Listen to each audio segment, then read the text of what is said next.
The softest voice in the city just woke up the most dangerous man alive. At 3 a.m., trembling in bunny slippers and an oversized sweater, Elena Hart did the unthinkable. She knocked on the door of Adrian Voss, a man whose name alone made grown men go silent. Her hands shook. Her voice cracked. But when he offered her money to disappear, she quietly dropped it at his feet and walked away. That single act of courage lit a fuse neither of them saw coming, one that would turn her invisible life into a battlefield, and his empire into something he'd risk everything to protect. Stay with me until the very end, hit that like button, and drop a comment with your city so I can see how far this story reaches. Now let's begin. The apartment building on 5th and Brennan was the kind of place people moved to when they'd given up on being noticed. Cracked tiles in the lobby, flickering hallway lights. The elevator hadn't worked in 3 years. Elena Hart had lived there for 18 months, and in all that time she'd perfected the art of being invisible. She worked at the Hartwell Museum as a junior art restorer, delicate work that required steady hands and absolute silence. Her colleagues barely knew her name. She ate lunch alone, kept her head down, and spoke only when absolutely necessary. Her apartment was small, neat, and filled with books she'd read 100 times. She had no social media, no close friends, no one who'd notice if she disappeared. That was exactly how she wanted it. Until Adrian Voss moved in upstairs. The first night, the music started at midnight, a deep throbbing bass that rattled the light fixtures and made her teacups tremble on their shelves. Elena lay in bed, staring at the ceiling, waiting for it to stop. It didn't. At 2 a.m., she pressed a pillow over her head. At 3, she was still awake, her heart pounding with exhaustion and something that felt dangerously close to anger. The second night was worse. Heavy footsteps, voices, laughter that sounded wrong, too sharp, too controlled. The bass started again at 1 a.m. and didn't stop until dawn. By the third night, Elena was unraveling. She sat at her kitchen table, hands wrapped around a mug of chamomile tea that had gone cold an hour ago. Her eyes burned. Her whole body ached with the kind of bone-deep tiredness that made everything feel surreal. The bass pounded through the ceiling like a second heartbeat, and something inside her, something she'd spent years keeping small and quiet, finally snapped.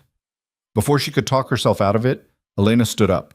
Her reflection in the darkened window startled her. Oversized gray sweater hanging off one shoulder, pajama pants with tiny moons on them, bunny slippers that had seen better days. Her dark hair was tangled, her face pale, and her eyes had the wild, desperate look of someone who hadn't slept in 72 hours. She looked ridiculous. She didn't care. Elena grabbed her keys, not because she needed them, but because holding something solid made her feel slightly less like she was about to float apart, and stepped into the hallway. The building was different at 3 a.m. The fluorescent lights buzzed with a sound that seemed louder in the silence. Someone's TV murmured behind a closed door.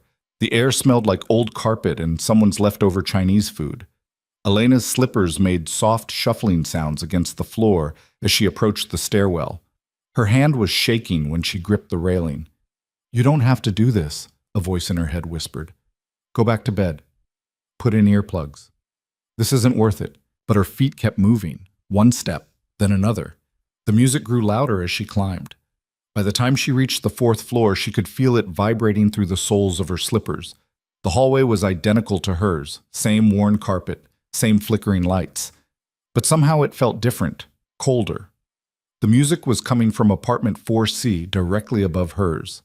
As Elena approached, she noticed details that made her stomach tighten. The door was reinforced. She could see the heavy-duty hinges, the commercial-grade lock. There was a camera mounted in the corner of the hallway, its red light blinking steadily, and standing near the elevator, pretending to look at his phone, was a man in a dark suit who was clearly standing guard. Elena's courage faltered. "Turn around. This is a mistake." But the music pounded on, and she was so tired, and the anger that had carried her this far hadn't quite burned out yet. Before she could lose her nerve completely, Elena raised her hand and knocked. The music cut off immediately. The silence was so sudden and complete that Elena's ears rang. She heard movement inside the apartment, footsteps, a low voice saying something she couldn't make out. Her heart hammered against her ribs. Every instinct screamed at her to run. The door opened. The man standing in the doorway was not what Elena had expected, though she couldn't have said what she'd expected. He was tall, maybe 6'2", with dark hair pushed back from a face that looked like it had been carved from stone. Sharp jaw, high cheekbones. Eyes so dark they were almost black, currently fixed on her with an intensity that made her want to step back. He wore dark slacks and a white dress shirt with the sleeves rolled up, revealing forearms marked with scars she didn't want to think about. There was a stillness to him that reminded Elena of the old paintings she restored, the ones of predators caught mid-hunt, every muscle coiled and ready. This was not a man who got noise complaints. This was a man who made people disappear. Yes? His voice was low, controlled, with an edge that suggested he was not accustomed to being interrupted. Elena's mouth went dry. The speech she'd prepared, polite, reasonable, apologetic, evaporated from her mind. She stood there in her bunny slippers and ratty sweater, staring up at him, and for a long moment couldn't remember how to form words.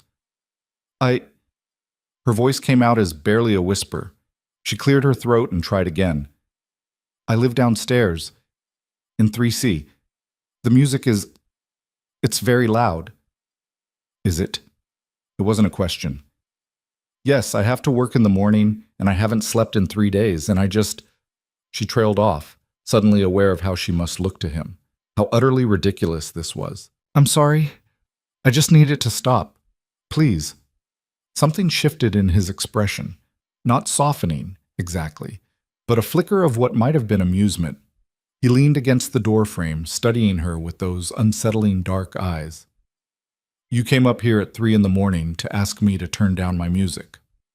Yes. In bunny slippers. Elena felt heat creep up her neck. They're comfortable.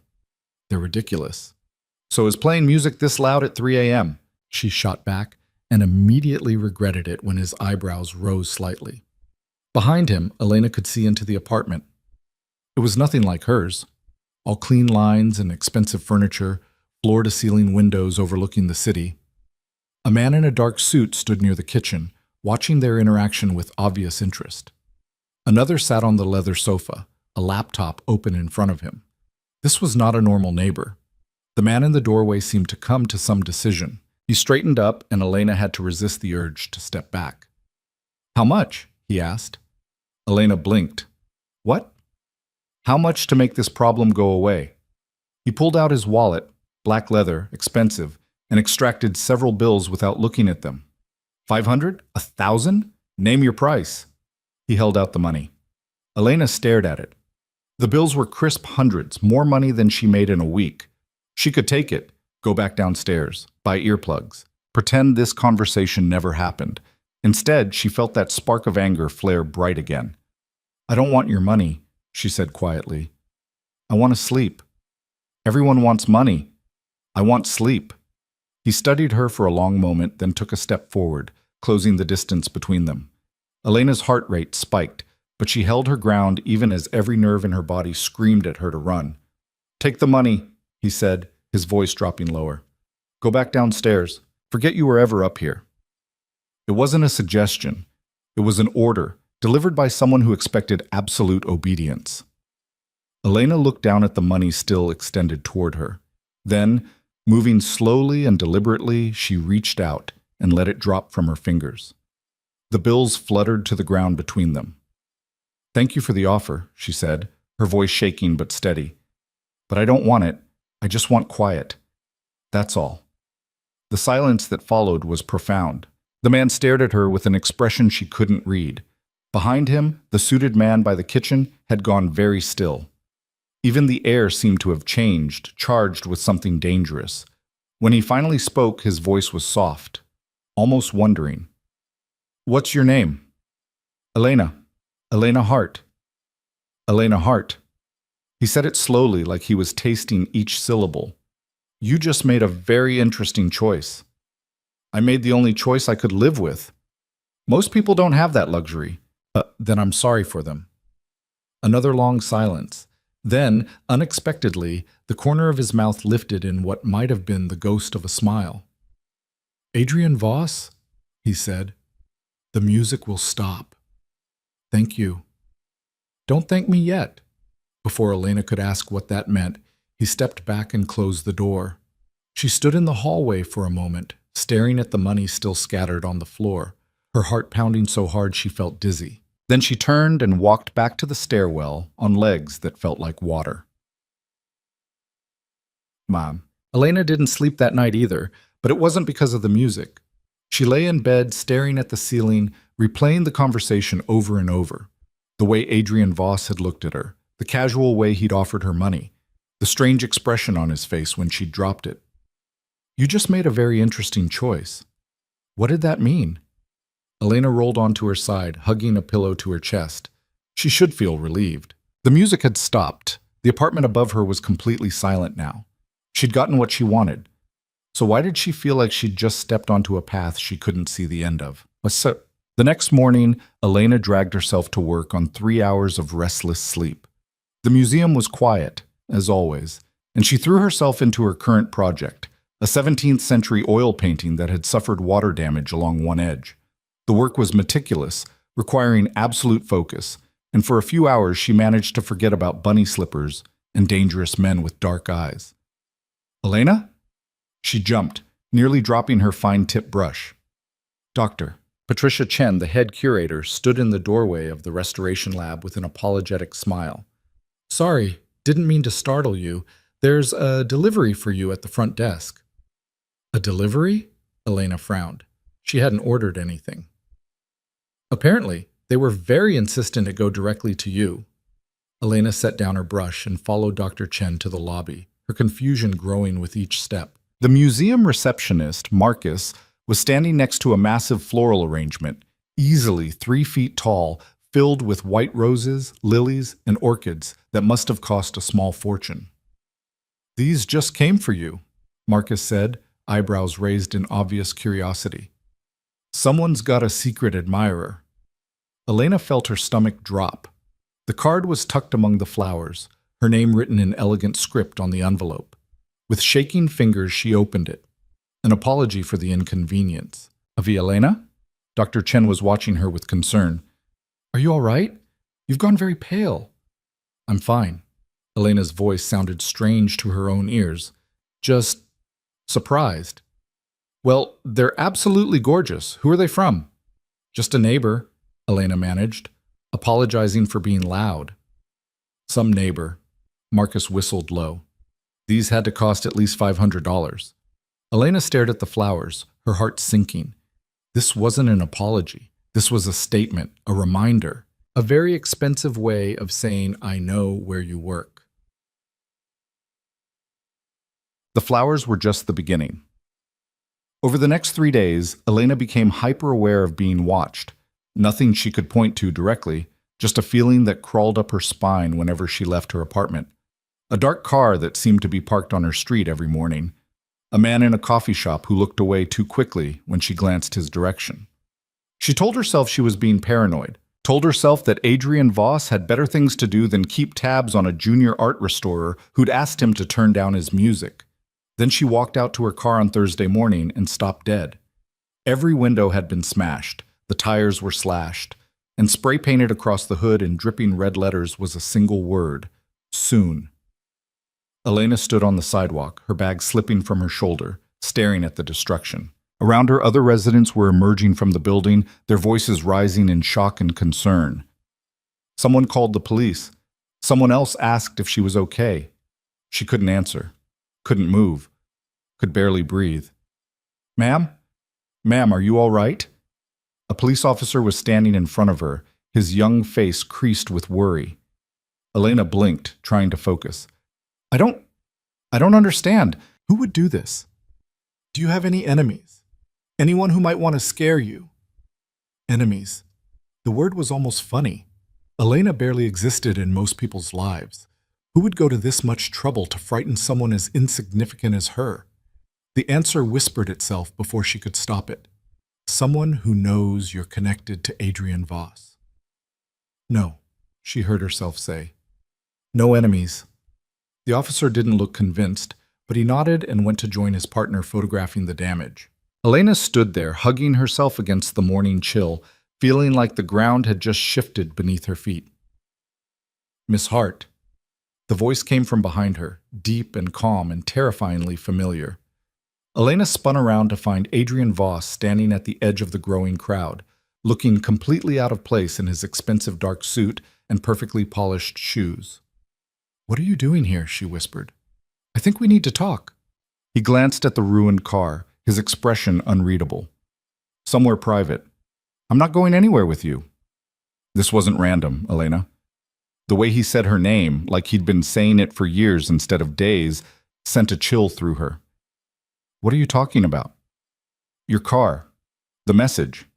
His dark eyes met hers, and for the first time she saw something that might have been concern. "This is a warning, and it's meant for me." Elena shook her head, backing away. "That's insane. I don't have anything to do with you. I just asked you to turn down your music, and in doing so you made yourself visible." He stepped closer, lowering his voice so only she could hear. "My world doesn't work like yours, Elena. In my world, the people around me are either protected or they're targets. Right now, you're the latter." "Then leave me alone." Her voice cracked. "Just leave me alone and this will stop." "It won't." He said it with absolute certainty. "They've already seen you, marked you, and walking away now would be the most dangerous thing I could do." "Who's they?" Adrian's jaw tightened. "People who want to hurt me any way they can. And you—" He broke off, something shifting in his expression. "You made an impression. Standing at my door in those ridiculous slippers, refusing my money like it meant nothing. They saw that, and now they want to know who you are and why you matter to me." "But I don't matter to you." Elena was trembling now, from cold or fear or both. "I'm nobody. I'm nothing." "You're not nothing." He said it quietly, with a conviction that made her breath catch. "And that's the problem." Before Elena could respond, a black SUV pulled up to the curb. The window rolled down, revealing the suited man she'd seen in Adrian's apartment. "Sir," he said urgently, "we need to move." Adrian didn't take his eyes off Elena. "You have two choices. Come with me now. Let me protect you until this is handled. Or stay here, stay visible, and hope they lose interest before they do something worse than destroy your car." "Those aren't real choices." "No," he agreed. "They're not. But they're the only ones you have." Elena looked at her ruined car, at the police taking statements, at the growing crowd of neighbors, all of them watching with morbid curiosity. She thought about her quiet, invisible life, the one she'd worked so hard to build, where no one noticed her, and she could disappear into her work, and her books, and pretend the world couldn't touch her, that life was already gone. She didn't know when it had ended, maybe the moment she'd knocked on Adrian's door, maybe the moment she'd dropped that money at his feet. But standing here on the sidewalk with her breath fogging in the November air, Elena understood that going back was no longer an option. "If I go with you," she said slowly, "this doesn't mean I'm yours to control." Something flickered across Adrian's face, surprise maybe, or approval. "Understood. And when this is over, you can go back to your life. I give you my word." Elena didn't know if she believed him, didn't know if she even believed in promises anymore. But she looked at the word "soon" spray-painted across her car hood and made her choice. "Okay," she whispered. "Okay." Adrian's hand settled at the small of her back, not pushing, just guiding, as he led her toward the SUV. The touch was warm through her thin jacket, possessive in a way that should have frightened her more than it did. "One more thing," he said as they reached the vehicle. "From now on, you don't go anywhere alone. You don't make decisions without consulting me first. And you don't, under any circumstances, try to handle this yourself." Elena stopped walking. "I thought you said I wasn't yours to control." "You're not. But if you want to survive what's coming, you'll follow my rules." She should have argued, should have demanded her independence, her autonomy, all the things she'd spent years carefully protecting. Instead, she heard herself ask, "What is coming?" Adrian opened the SUV door, his expression grim. "A war I've been trying to avoid for 5 years. And you, Elena Hart, just became the spark that lights the fuse." The penthouse apartment was nothing like the one on the 4th floor. 20 stories above the city, floor-to-ceiling windows offered a view that stretched from downtown to the river. The furniture was modern and expensive, all clean lines and dark leather. Abstract art hung on the walls. Originals, Elena noted with the practiced eye of a restorer, worth more than she'd make in a lifetime. Your room is through there, Adrian said, gesturing to a hallway. Thomas will bring up your things from your apartment. Elena turned to stare at him. You can't just move me out of my apartment without my permission. I can, and I did. The lease is being handled. Your landlord has already been compensated. He shrugged out of his jacket and draped it over a chair. Your neighbors were told you're visiting family. The museum received notice that you're taking a leave of absence for personal reasons. You had no right. I had every right. Adrian's voice hardened. The moment you knocked on my door, you entered my world. And in my world, Elena, I protect what's mine. I'm not yours. No, he agreed. But you're under my protection, which amounts to the same thing. For now. Elena's hands balled into fists at her sides. She wanted to scream, to rage, to throw something at his calm, controlled face. Instead, she took a deep breath and asked, Why? Why what? Why does any of this matter to you? I'm nobody. You said so yourself. I'm just someone who had the audacity to complain about loud music. Why not let them have me? Why go to all this trouble for someone who means nothing? Adrian was quiet for a long moment, studying her with those dark, unreadable eyes. When he finally spoke, his voice was soft. Because when I offered you money, enough money to solve whatever problems you might have had, you dropped it at my feet like it was worthless. Because you stood at my door in bunny slippers and refused to back down even though you were terrified. Because in 5 years of running this city, I have never met anyone who looked at me the way you did. And how did I look at you? Like I was just a man who needed to turn down his music. He smiled, but there was something dangerous in it. Do you have any idea how rare that is? Elena swallowed hard. I didn't know who you were. I know. That's what made it interesting. And now? Now you're a problem that needs solving. A complication in a game that was already too complicated. Adrian moved to the windows, hands in his pockets, silhouetted against the city lights. My associates think I should eliminate the risk. Send you somewhere far away where you can't be used against me. Fear spiked through Elena's chest. And what do you think? I think... He turned to face her, and in the dim light his features seemed softer, younger, almost vulnerable. I think I want to know what you see when you look at me now. It was the last question Elena had expected. She stood there in her wrinkled work clothes, exhausted and frightened and so far out of her depth she couldn't see the surface anymore, and tried to answer honestly. I see someone dangerous, she said slowly. Someone who controls things. Someone who's probably done terrible things. She paused. But I also see someone who kept his word. The music stopped. And you're protecting me even though it complicates your life. So I don't know what that makes you. Smart woman. Confused woman. That too. Adrian's phone buzzed. He glanced at it, his expression hardening. I have to go. Thomas will be outside your door. Don't leave this apartment. Don't call anyone. Don't do anything. I understand. He studied her for a moment longer, then nodded and headed for the door.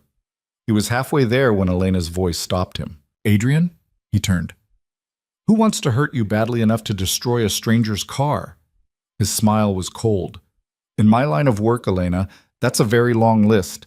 But the man who ordered this particular hit, his name is Marcus Volkov, and he's been trying to kill me for 5 years. The first night in the penthouse, Elena didn't sleep at all. She lay in the massive bed, silk sheets, down comforter, more pillows than one person could possibly need, and stared at the ceiling, her mind racing. Everything she'd built, every carefully constructed wall that kept her safe and separate from the world, had crumbled in less than a week. And it had started with bunny slippers and loud music. Around 3 a.m., she gave up on sleep and wandered into the main living area. The city spread out below, a constellation of lights that seemed to pulse with life she'd always kept at arm's length. Elena pressed her forehead against the cool glass and tried to remember what her life had been like a week ago. Quiet, simple, safe, lonely. The word whispered itself before she could stop it. She'd been lonely for so long she'd forgotten what anything else felt like, forgotten what it meant to matter to someone, to be seen, to exist as more than a shadow moving through carefully controlled spaces. And now she existed too much, was seen too clearly, mattered in ways that could get her killed. Can't sleep?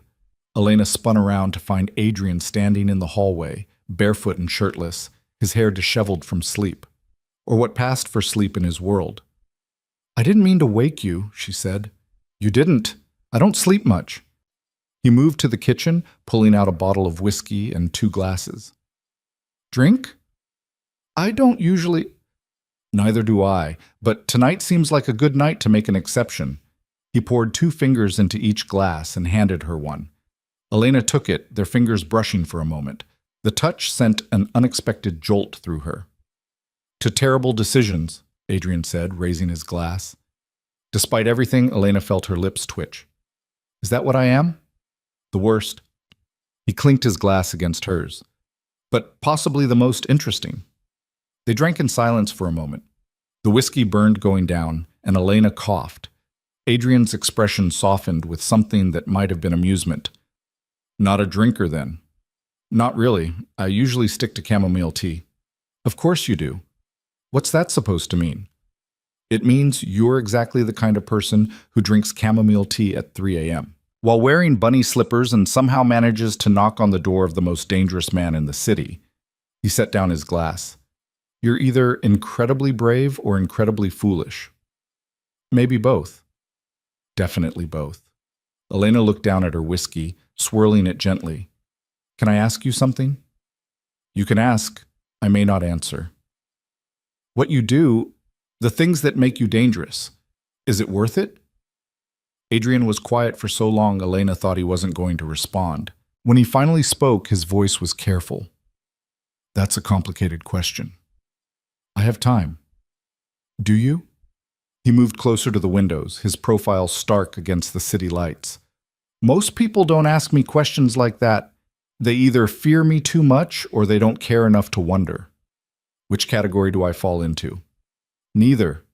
He paused, seeming to search for words. You're a complication I didn't plan for. Sorry about that. Don't be. I'm starting to think complications might be exactly what I needed. Elena joined him at the window, maintaining a careful distance.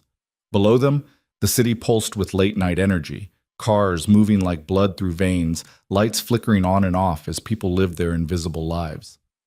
To answer your question, Adrian said quietly, what I do isn't about worth, it's about survival, control, making sure I'm never powerless again. His jaw tightened. I built this empire from nothing, crawled my way out of places you can't imagine. And every day I wake up knowing that someone out there wants to tear it all down. That sounds exhausting. It is. Then why not stop? He turned to look at her, and in the dim light his eyes were softer than she'd seen them. Because the moment I stop, the moment I show weakness, people die. People who depend on me. People who have nowhere else to go. Like me now. Like you now. Elena took another sip of whiskey, feeling it burn away some of the fear that had been sitting in her chest since she'd seen her destroyed car. I don't want to be a weakness for you. Too late. Adrian's smile was wry. You became a weakness the moment you dropped that money at my feet. I didn't know. I know. That's what makes it worse. He reached out, and for a moment Elena thought he was going to touch her face. Instead, he took her whiskey glass and set it aside. You should try to sleep. Tomorrow is going to be difficult. Why? What happens tomorrow? Tomorrow I introduce you to the people who keep me alive, and they decide whether you're worth protecting or whether you're a liability that needs to be eliminated. Elena's breath caught. They wouldn't. They would. And if they vote against you, I'll have to make a choice I'd rather not make. His expression was grim. So I suggest you get some rest and be prepared to convince them that keeping you alive is in everyone's best interest. No pressure. None at all. He started to walk away, then paused. Elena? Yes? Don't run. When you meet them tomorrow, don't try to flee or hide or make yourself smaller. Stand your ground the way you did at my door. That's the only chance you have. Then he was gone, leaving Elena alone with the city lights and the terrible knowledge that her life now depended on convincing a room full of criminals that she was worth more alive than dead. Elena woke to sunlight streaming through floor-to-ceiling windows and the disorienting realization that she wasn't in her own bed. For a moment, she lay still, her mind struggling to piece together where she was and why silk sheets felt so foreign against her skin.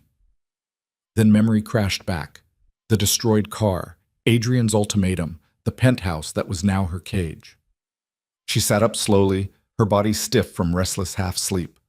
The bedside clock read 9:47 a.m. She'd managed maybe 3 hours of actual rest, her dreams filled with dark eyes and whispered warnings about choices that weren't really choices at all. A soft knock came at the door. "Miss Hart?" A woman's voice, professional and careful. "Mr. Voss asked me to bring you breakfast and help you prepare for this morning's meeting."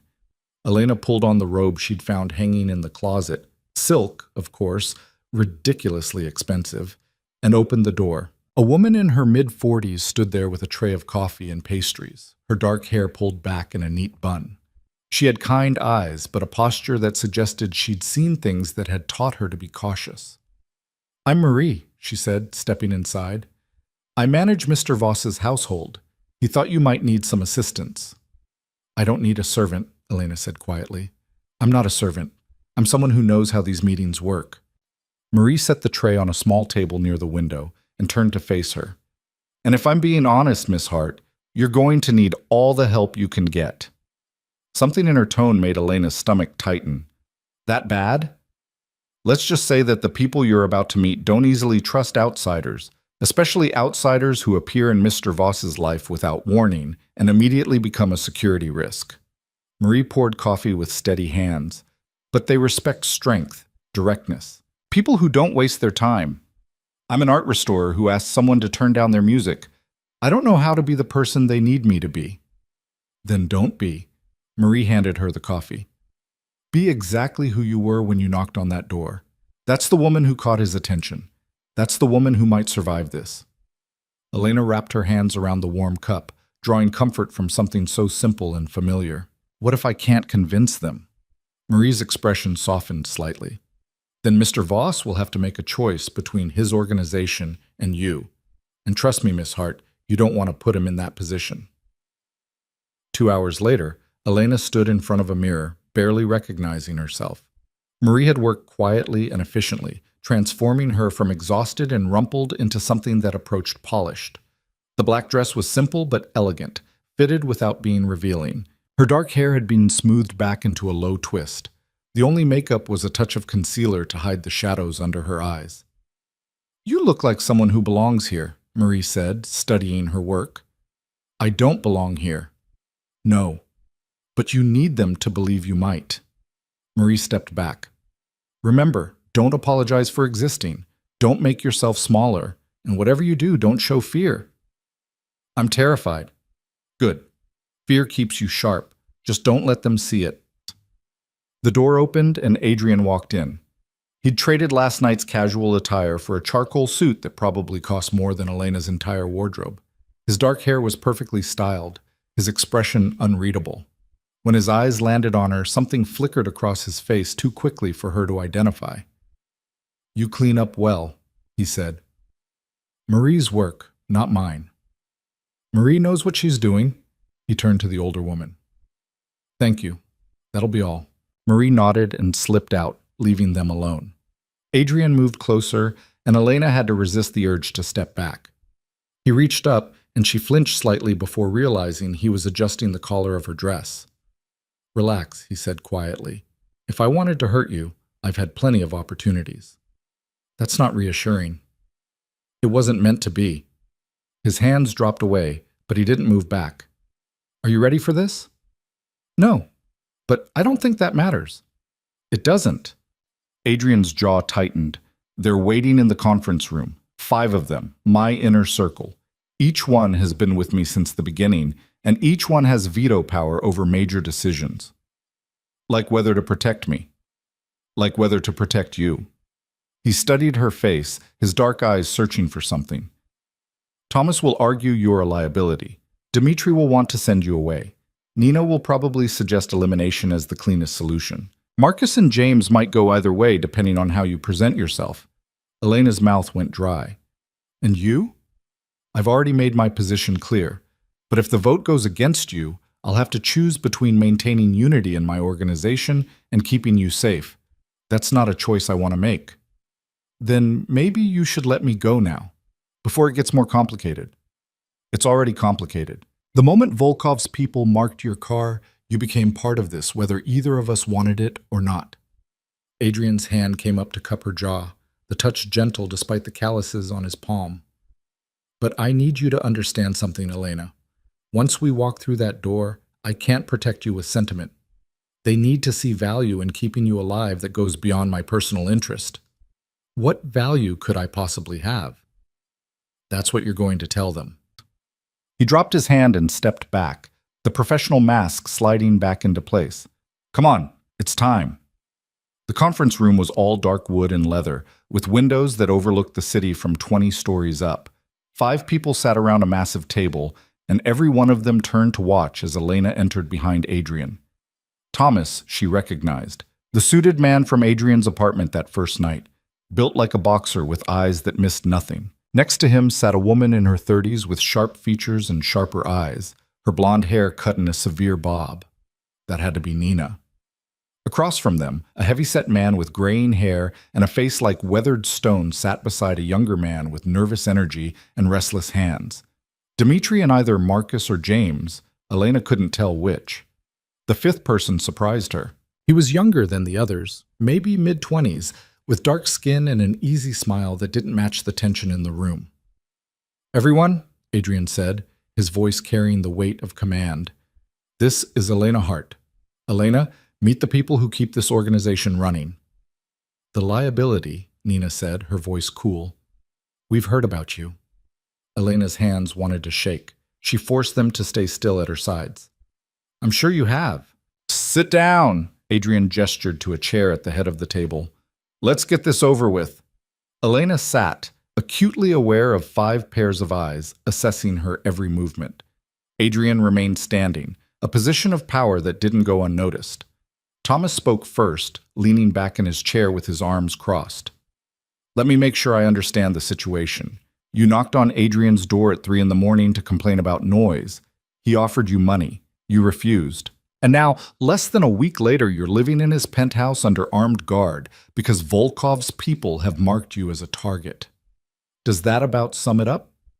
Yes, Elena said quietly. And what exactly did you think would happen when you refused that money? I thought he'd turn down his music and I'd go back to bed. A snort of laughter came from the younger man. James, Elena realized. She actually thought that. Look at her face. This isn't funny, Nina cut in. We have a civilian living in Adrian's private residence, marked by our enemies, completely untrained and unprepared for what's coming. She's a walking security breach. She's also sitting right here, Elena said, her voice stronger than she felt. If you're going to discuss whether I live or die, at least have the courtesy to address me directly. The room went silent. Nina's eyes narrowed. You've got nerve, I'll give you that. I've got nothing else. Elena met her gaze steadily. I didn't ask to be here. I didn't ask for my car to be destroyed or my life to be turned upside down. But here I am, and apparently my survival depends on convincing you that I'm worth the trouble. So yes, I have nerve. It's the only asset I've got left. Dmitri leaned forward, his massive hands flat on the table. What do you do, Miss Hart? When you're not complaining to dangerous men about noise. I'm an art restorer. I work at the Hartwell Museum. An art restorer. He said it like he was tasting the words. You fix old paintings.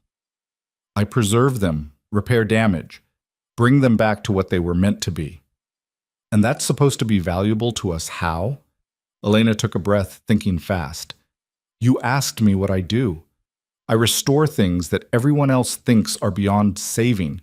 I look at damage that seems catastrophic and find ways to repair it without destroying what makes the piece valuable in the first place. I work with patience, precision, and an understanding that rushing the process will only make things worse. Marcus, the one she'd finally identified by his quieter demeanor, tilted his head slightly. That's a metaphor. That's my job. How you interpret it is up to you. Clever, Thomas said, but he didn't sound impressed. But cleverness doesn't stop bullets, Miss Hart, and Volkov's people aren't going to care about your steady hands or your metaphors when they come for you. I know that. Do you? Nina leaned forward. Do you understand that by being here, you're not just a target, you're a weakness? Every resource we spend protecting you is a resource diverted from actual operations. Every moment Adrian spends worrying about your safety is a moment he's not focused on running this organization. I understand that I'm a problem. Elena's hands were shaking now, but she kept her voice level. But I also understand that I didn't become a problem by choice. Your enemy made me one, and sending me away or... She stumbled slightly over the next words. Eliminating me won't change the fact that they know I exist. It won't undo whatever message they were trying to send by destroying my car. So what do you suggest? Dmitri asked. We just accept this complication and hope for the best? I suggest you use it.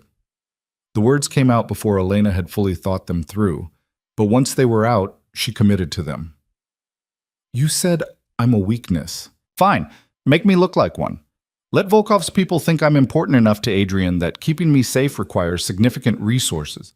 Draw them out, make them overextend trying to get to me. Use you as bait, Nina said slowly. Use me as an asset. There's a difference. Thomas barked out a laugh. She's proposing we dangle her in front of our enemies like a worm on a hook. That's either very brave or very stupid. Probably both, Elena admitted. But at least it gives you something useful instead of just a liability to manage. Adrian, who had been silent throughout the exchange, finally spoke. No. Every eye in the room turned to him. Adrian, Thomas started. I said no. We're not using her as bait. We're not putting her in a position where Volkov's people can get to her. His voice was hard, leaving no room for argument. Find another way to draw them out. There might not be another way, Nina pointed out. She's right that eliminating her doesn't solve the problem. They already know she exists. They already think she matters. We might as well make that work for us. Not happening. You're letting personal feelings cloud your judgment, Dmitri said carefully. That's dangerous. My judgment is fine. What's dangerous is taking unnecessary risks with civilian lives. Adrian's jaw was tight. We protect her. We keep her secure. And we deal with Volkov the same way we've been dealing with him for 5 years, by being smarter, faster, and more ruthless than he is. James spoke up for the first time since his earlier laugh. And if being smarter means using the advantage she's offering, then we find a different advantage.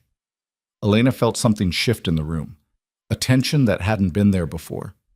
These people weren't just Adrian's employees. They were his partners, his equals in some way she didn't fully understand.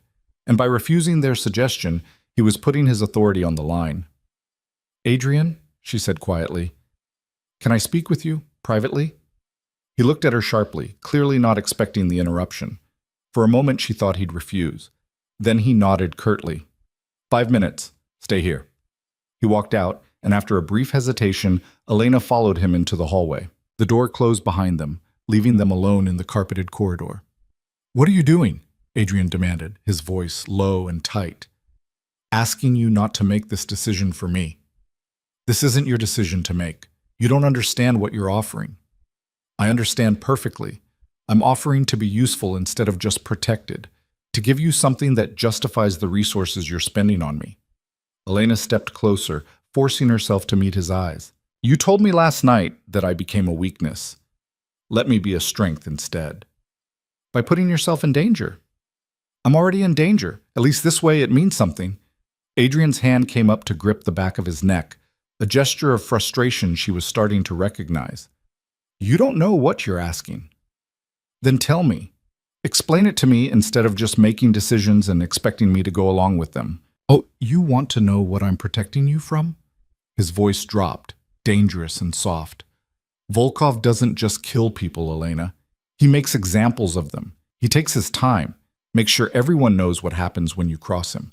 The last person he thought I cared about, Adrian broke off, his jaw clenching. They found pieces of her over the course of 3 weeks. Elena felt the blood drain from her face. I didn't. No, you didn't, because I don't tell you the worst parts. I don't tell you about the nightmares I still have, or the sounds I can't forget, or the fact that I swore after that I would never, ever let someone become a target because of me again. He stepped closer, crowding into her space. And now you're standing here, offering to paint an even bigger target on your back, and expecting me to just agree because it's strategically sound. I'm not her, Elena said softly. Whoever she was, whatever happened, I'm not her. I know that. Then trust me to make my own choices, even if they scare you. They don't scare me. They terrify me. Adrian's hand came up to cup her face, his thumb brushing across her cheekbone. You have no idea what you've become in less than a week. What have I become? Something I can't afford to lose. The words hung between them, heavy with meaning neither of them was ready to examine too closely. Elena's breath caught, her heart hammering against her ribs. This close she could see flecks of gold in his dark eyes, could feel the heat radiating from his body, could smell expensive cologne mixed with something uniquely him. Adrian? The door opened. Thomas stuck his head out. We need a decision. Nina's getting impatient. Adrian stepped back, the moment breaking. His expression shifted back to the controlled mask he wore like armor. We're coming. Back in the conference room, Elena took her seat with new resolve. Adrian remained standing, his hands braced on the back of his chair. Here's what's going to happen, he said, his voice carrying absolute authority. Elena stays under protection. We increase security, double the surveillance on her movements, and make it clear to anyone watching that she's valuable. But we don't actively use her as bait. We don't put her in situations where Volkov's people can get to her easily. That's a half measure, Nina protested. That's the decision. Adrian's eyes swept the room. Anyone have a problem with it? Silence. Thomas sighed. You're the boss. I am, which means this discussion is over. Adrian straightened. Dmitri, I want new security protocols in place by tonight. James, work with our intelligence contacts. I want to know every move Volkov makes before he makes it. Marcus, reach out to our allies. Make sure they know we're protecting her and why. Nina, I know, the blonde woman said. I'll handle the police investigation into her car. Make sure it goes nowhere useful. Good. Adrian's gaze landed on Elena. As for you, you follow the rules. No going anywhere without security. No contact with anyone from your old life without clearance. And absolutely no heroics. Understood? Understood, Elena said quietly. Then we're done here. Adrian moved toward the door. Thomas? Marcus? With me. We need to discuss the shipment coming in tomorrow. The rest of you know what to do. The room emptied quickly, people moving with the efficiency of those who'd worked together for years. Within minutes, only Nina and Elena remained. The blonde woman studied her with cool assessment. You're either very brave or very stupid. I haven't decided which yet. Everyone keeps saying that. Because it's true. Nina stood, smoothing down her tailored jacket. A word of advice, Miss Hart. Adrian is protecting you now, but protection has limits. The moment you become more trouble than you're worth, that protection disappears.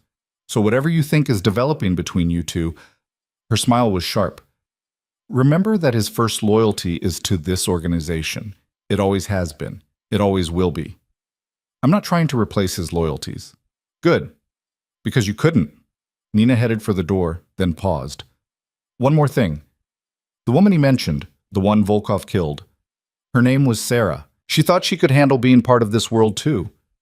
She was wrong. Then she was gone, leaving Elena alone in the conference room with a view of the city and the weight of a warning she didn't quite know how to process. The rest of the day passed in a strange limbo. Marie brought lunch, food Elena barely tasted. Thomas appeared periodically to update security protocols, speaking to her like she was a valuable package rather than a person. By evening, Elena felt like she was going to crawl out of her skin from the combination of boredom and anxiety. She was standing at the windows, watching the city lights flicker on as dusk fell, when Adrian finally returned. He looked tired, his tie loosened and his jacket discarded somewhere. How are you holding up? He asked, pouring himself a drink. I've been alone in this apartment for 6 hours with nothing to do but think. How do you think I'm holding up? Point taken. He brought her a glass of wine she hadn't asked for. Tomorrow will be better. Marie will take you shopping for clothes, and James is setting up a secured laptop so you can at least read or watch something. I don't need new clothes. You need more than one dress. Adrian's tone suggested this wasn't up for debate.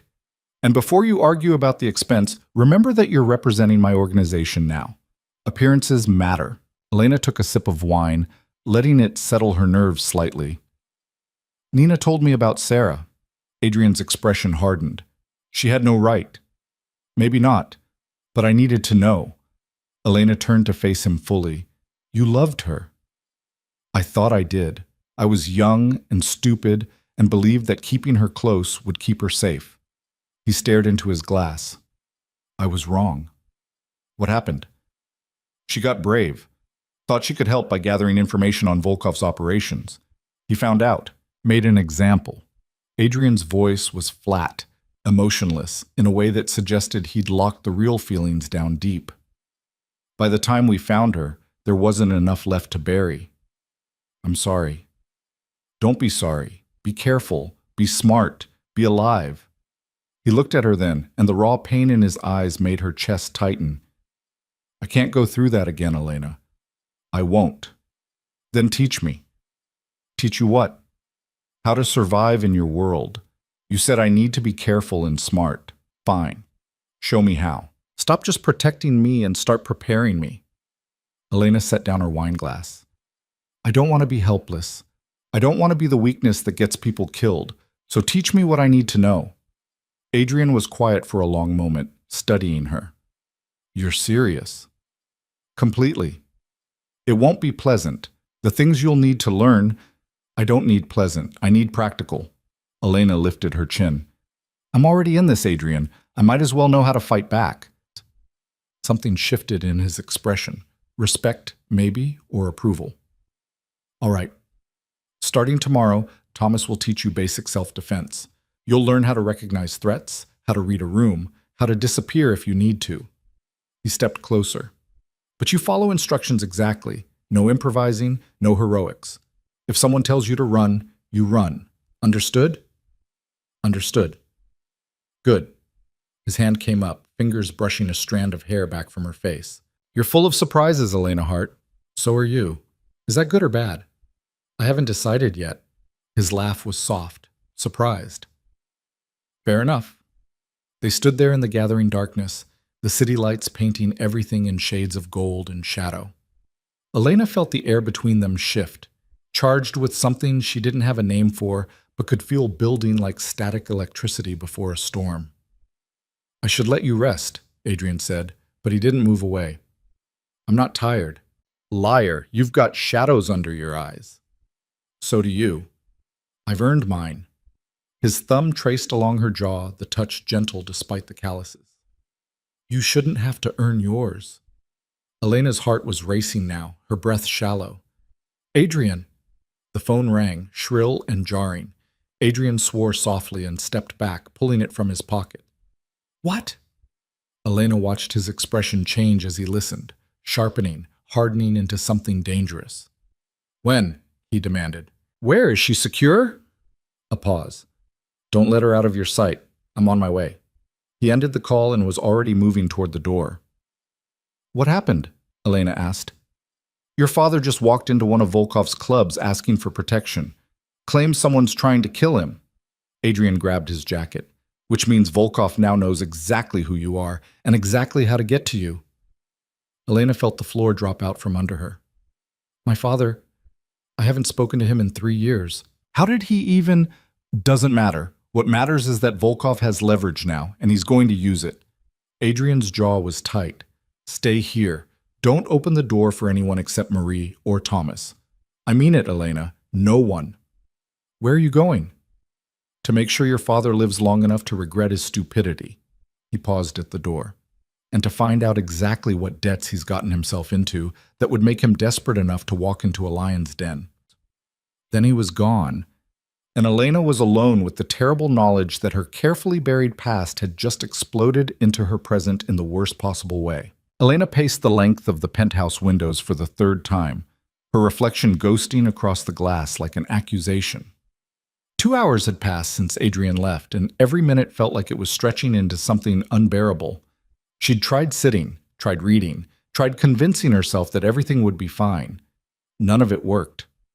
Her father, after 3 years of silence, of carefully constructed distance, he'd somehow dragged himself into her life at the worst possible moment. The irony was almost funny. She'd spent most of her childhood trying to disappear because of him, and now his reappearance might get them both killed. The elevator chimed. Elena spun around, her heart jumping into her throat. The doors slid open and Marie stepped out carrying a tray with tea and what looked like dinner Elena definitely wouldn't be able to eat. "You're going to wear a hole in that carpet," Marie said mildly, setting the tray down. "And before you ask, I don't have any updates. Mr. Voss will call when there's something to report. It's been 2 hours. These things take time. Negotiations, discussions." Marie poured the tea with steady hands. "Your father walked into a very complicated situation. Extracting him without making things worse requires finesse." Elena laughed, the sound sharp and bitter. "My father doesn't know the meaning of finesse. He knows gambling, drinking, and making promises he can't keep. That's about it." "You're not close."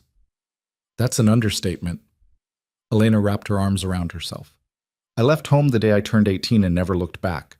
Changed my phone number, moved cities, built a life where he couldn't find me. And now he's found you anyway."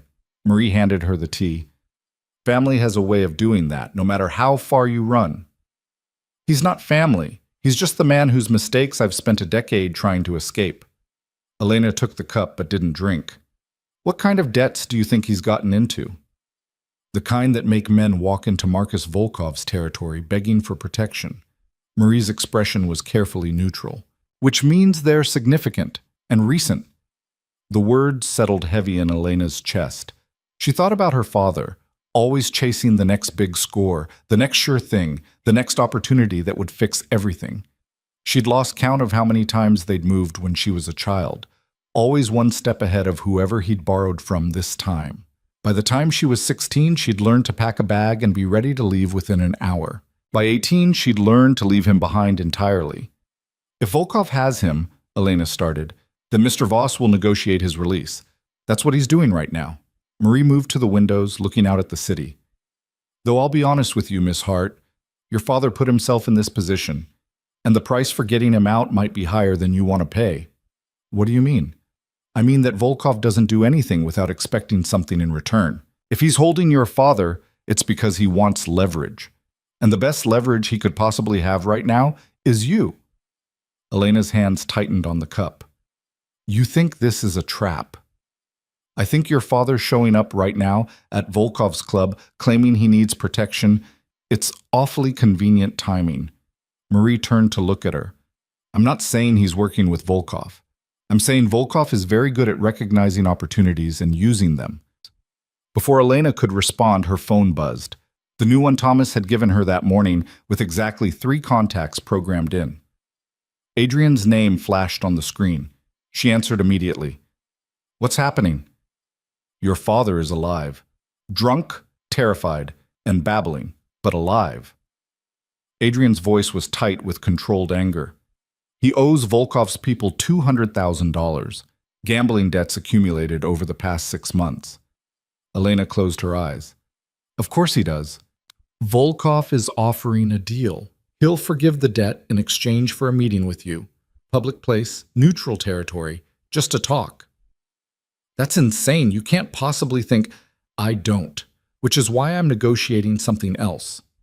Background noise filtered through the phone, voices, movement. "But I need to know something first. How much do you care if your father lives or dies?"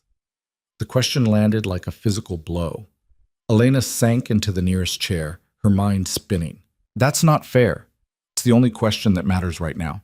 Because if I tell Volkov no, your father is dead by morning. If I try to buy him out, Volkov will know we're desperate and raise the price to something impossible. And if I agree to the meeting, you put me exactly where he wants me." "Exactly." Adrian's voice softened slightly. "So I'm asking you, Elena, what do you want me to do?" Elena thought about her father. Remembered him missing her school plays because he was at the track. Remembered moving in the middle of the night because the landlord was coming for rent they didn't have. Remembered being 12 years old and having to call her father's bookie to beg for more time because he'd passed out drunk and there was no one else to do it. She also remembered him teaching her to ride a bike, making her pancakes on Saturday mornings when things were good. The way he'd cried when her mother left, broken and ashamed and promising he'd do better. He never did better, but he was still her father. I can't let him die, she said quietly.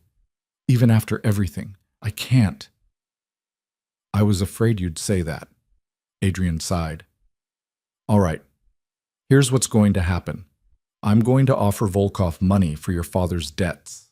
Not all of it, just enough to show good faith. In exchange, he releases your father to my custody, and we negotiate a payment plan for the rest.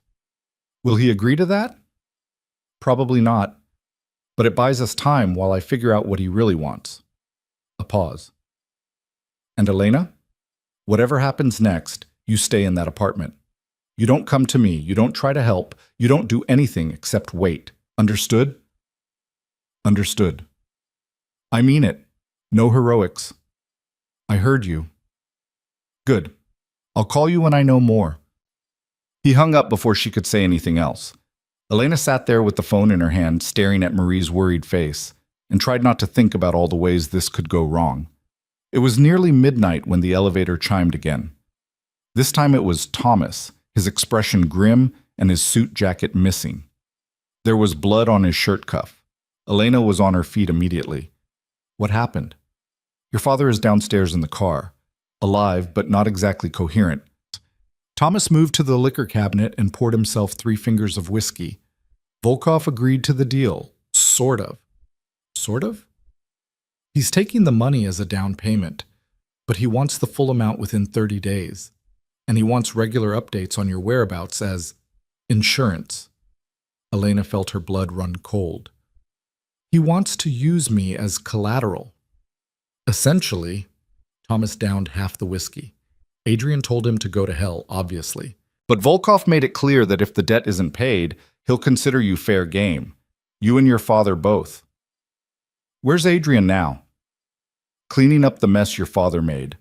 Thomas's voice was hard. Literally. Turns out Volkov wasn't just holding him as leverage. He was sending a message. What kind of message? Thomas didn't answer, just pulled out his phone and showed her a photo. Elena's hand flew to her mouth.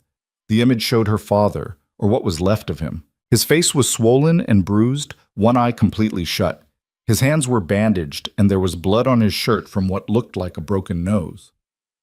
They worked him over pretty good, Thomas said, pocketing the phone. Made sure we'd know exactly what Volkov is capable of. What he'll do if we don't play by his rules.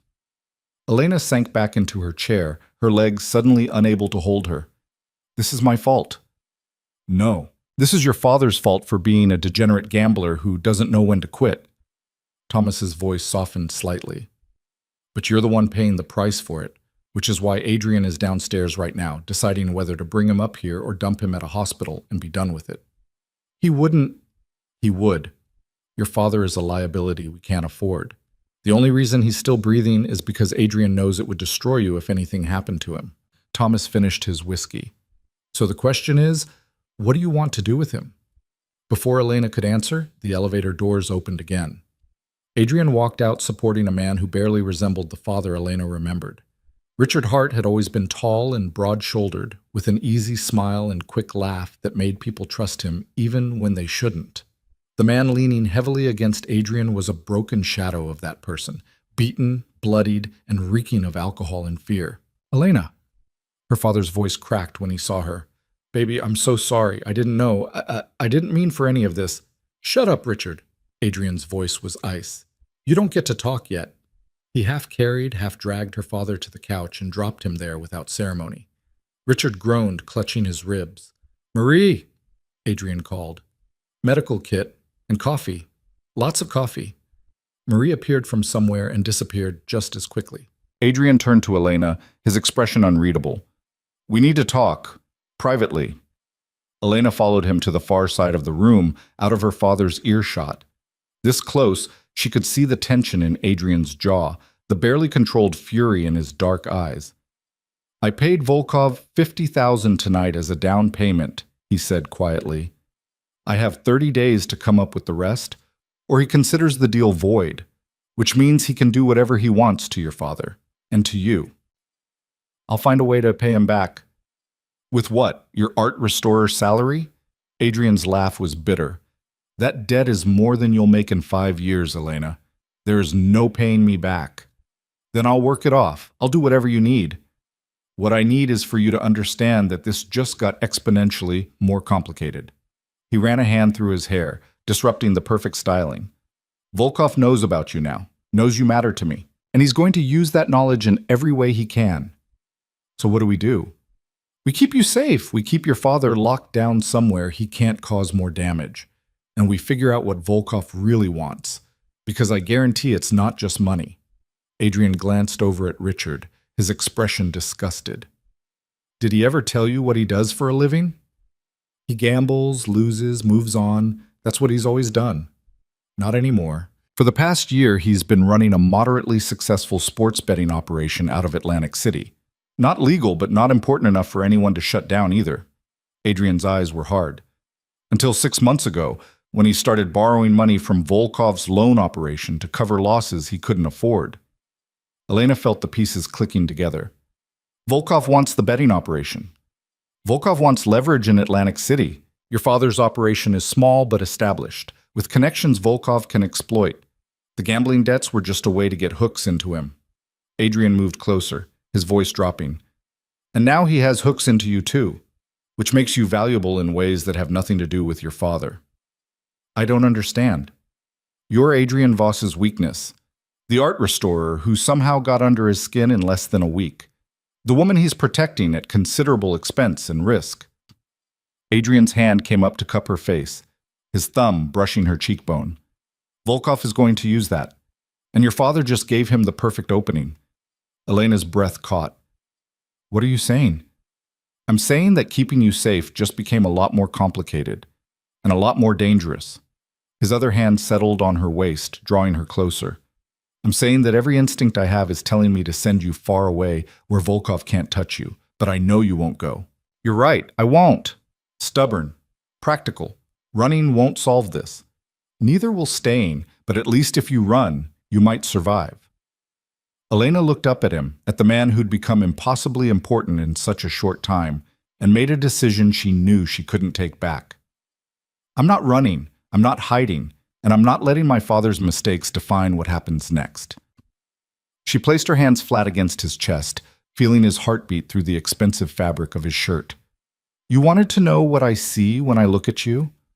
I see someone who keeps his word, someone who protects people even when it's inconvenient, someone who could have let my father die tonight but didn't because he knew it would hurt me. Don't make me into something I'm not, Elena. I'm not. I'm just seeing clearly for the first time in a long time. She stood on her toes, bringing them almost level. So teach me what I need to know. Make me useful instead of just protected. And let me help you figure out what Volkov really wants. Adrian's eyes searched her face, looking for something. You're serious about this? Completely. It could get you killed. Doing nothing could get me killed too. At least this way I'm part of the solution. He was quiet for a long moment, his hands tightening on her waist. Then, unexpectedly, he smiled. A real smile that transformed his face into something younger and less guarded. You're going to be trouble, aren't you? Probably. Good. He pulled her fully against him, and Elena's breath caught at the sudden intimacy. I'm tired of people who do exactly what they're told. It's boring. I should probably get back to my father. He can wait. He's not going anywhere. Adrian's voice dropped lower. But you need to understand something first. If you're doing this, really doing this, not just saying brave things to make yourself feel better, then you follow my rules. All of them. No exceptions. What rules? You train with Thomas every day. Hand-to-hand combat, weapons familiarization, threat assessment. You learn to shoot, to fight, to run when you need to. His thumb traced along her jaw. You don't go anywhere without security. You don't make contact with anyone from your old life. And you tell me the truth, always, even when it's difficult. That's it? One more thing. His eyes locked on hers. You don't sacrifice yourself trying to protect me or anyone else. If I give you an order to run, you run. If I tell you to hide, you hide. Your safety comes first, always, non-negotiable.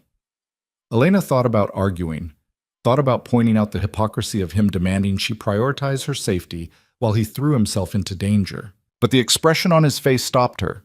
There was fear there, buried deep but visible to someone who'd learned to look carefully. He'd lost someone before, and he was terrified of losing her the same way. "Okay," she said softly. "I promise." "You promise what, exactly?" "I promise to train, to follow your rules, to tell you the truth." She hesitated. "And I promise to run if you tell me to, even if I don't want to." "Even if you don't want to," he repeated. "That's the most important part." A groan from the couch interrupted them. Richard was trying to sit up, his movements clumsy and pained. "Elena," he called out, his voice thick. "Baby, please, I need to explain." Adrian stepped back, the moment breaking. "Deal with him. Find out what else he hasn't told us. I need to make some calls." He walked away, already pulling out his phone, leaving Elena to face the man who'd shaped so much of her childhood with his absences and broken promises. She crossed to the couch and sat in the chair across from him, maintaining distance. Up close, the damage was worse. His face a mess of bruises and cuts, his hand shaking as he tried to hold the coffee Marie had brought.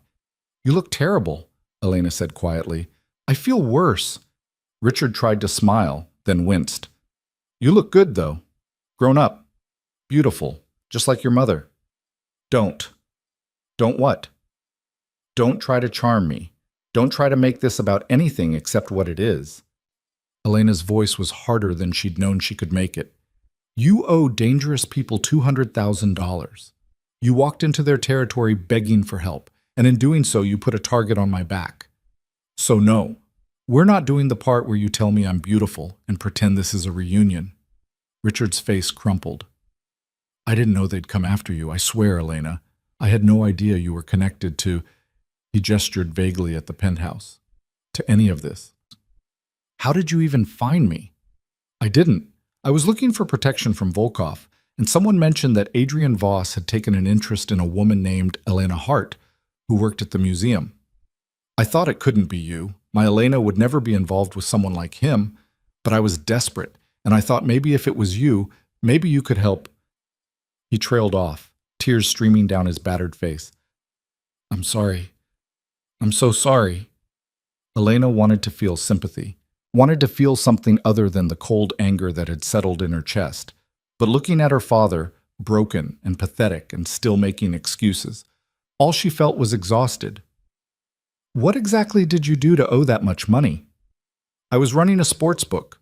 Good business, steady income. But I got greedy. Started taking bigger bets, offering better odds than I could cover. When I lost big, I borrowed from Volkov's operation to stay afloat." Richard set down the coffee with shaking hands. "I thought I could pay it back, thought the next season would turn around, but it just kept getting worse. So instead of walking away, you kept digging." "I couldn't walk away. They made it clear that if I tried, they'd come after everyone I'd ever borrowed from, everyone I'd ever worked with." He looked at her with bloodshot eyes. "I was trying to protect people. You were trying to protect yourself. Like always. That's not fair, but it's completely fair. You've spent my entire life making bad decisions and expecting other people to clean up the mess. The only difference now is that your mess might get me killed." Elena stood up. "Adrian paid $50,000 tonight to keep you breathing. You have 30 days to figure out how to make this right, or Volkov will finish what he started." "I can't make this right.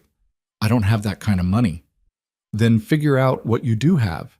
Information, connections. Something Volkov wants more than your debt." She looked down at him, feeling nothing but a distant kind of pity. "Because if you can't be useful, you're just another liability. And Adrian doesn't keep liabilities around for long." She walked away before he could respond, her heart pounding. Behind her, she could hear her father crying, broken, desperate sounds that once would have torn her apart. Now they just felt like background noise. Adrian was in his office, phone pressed to his ear, his voice low and intense. He looked up when Elena entered, then held up one finger indicating he'd be done in a moment. "I don't care what it costs," he was saying. "I want every piece of information we have on Richard Hart's operation. Clients, bookies, connections, everything. And I want to know who else Volkov has been targeting in Atlantic City.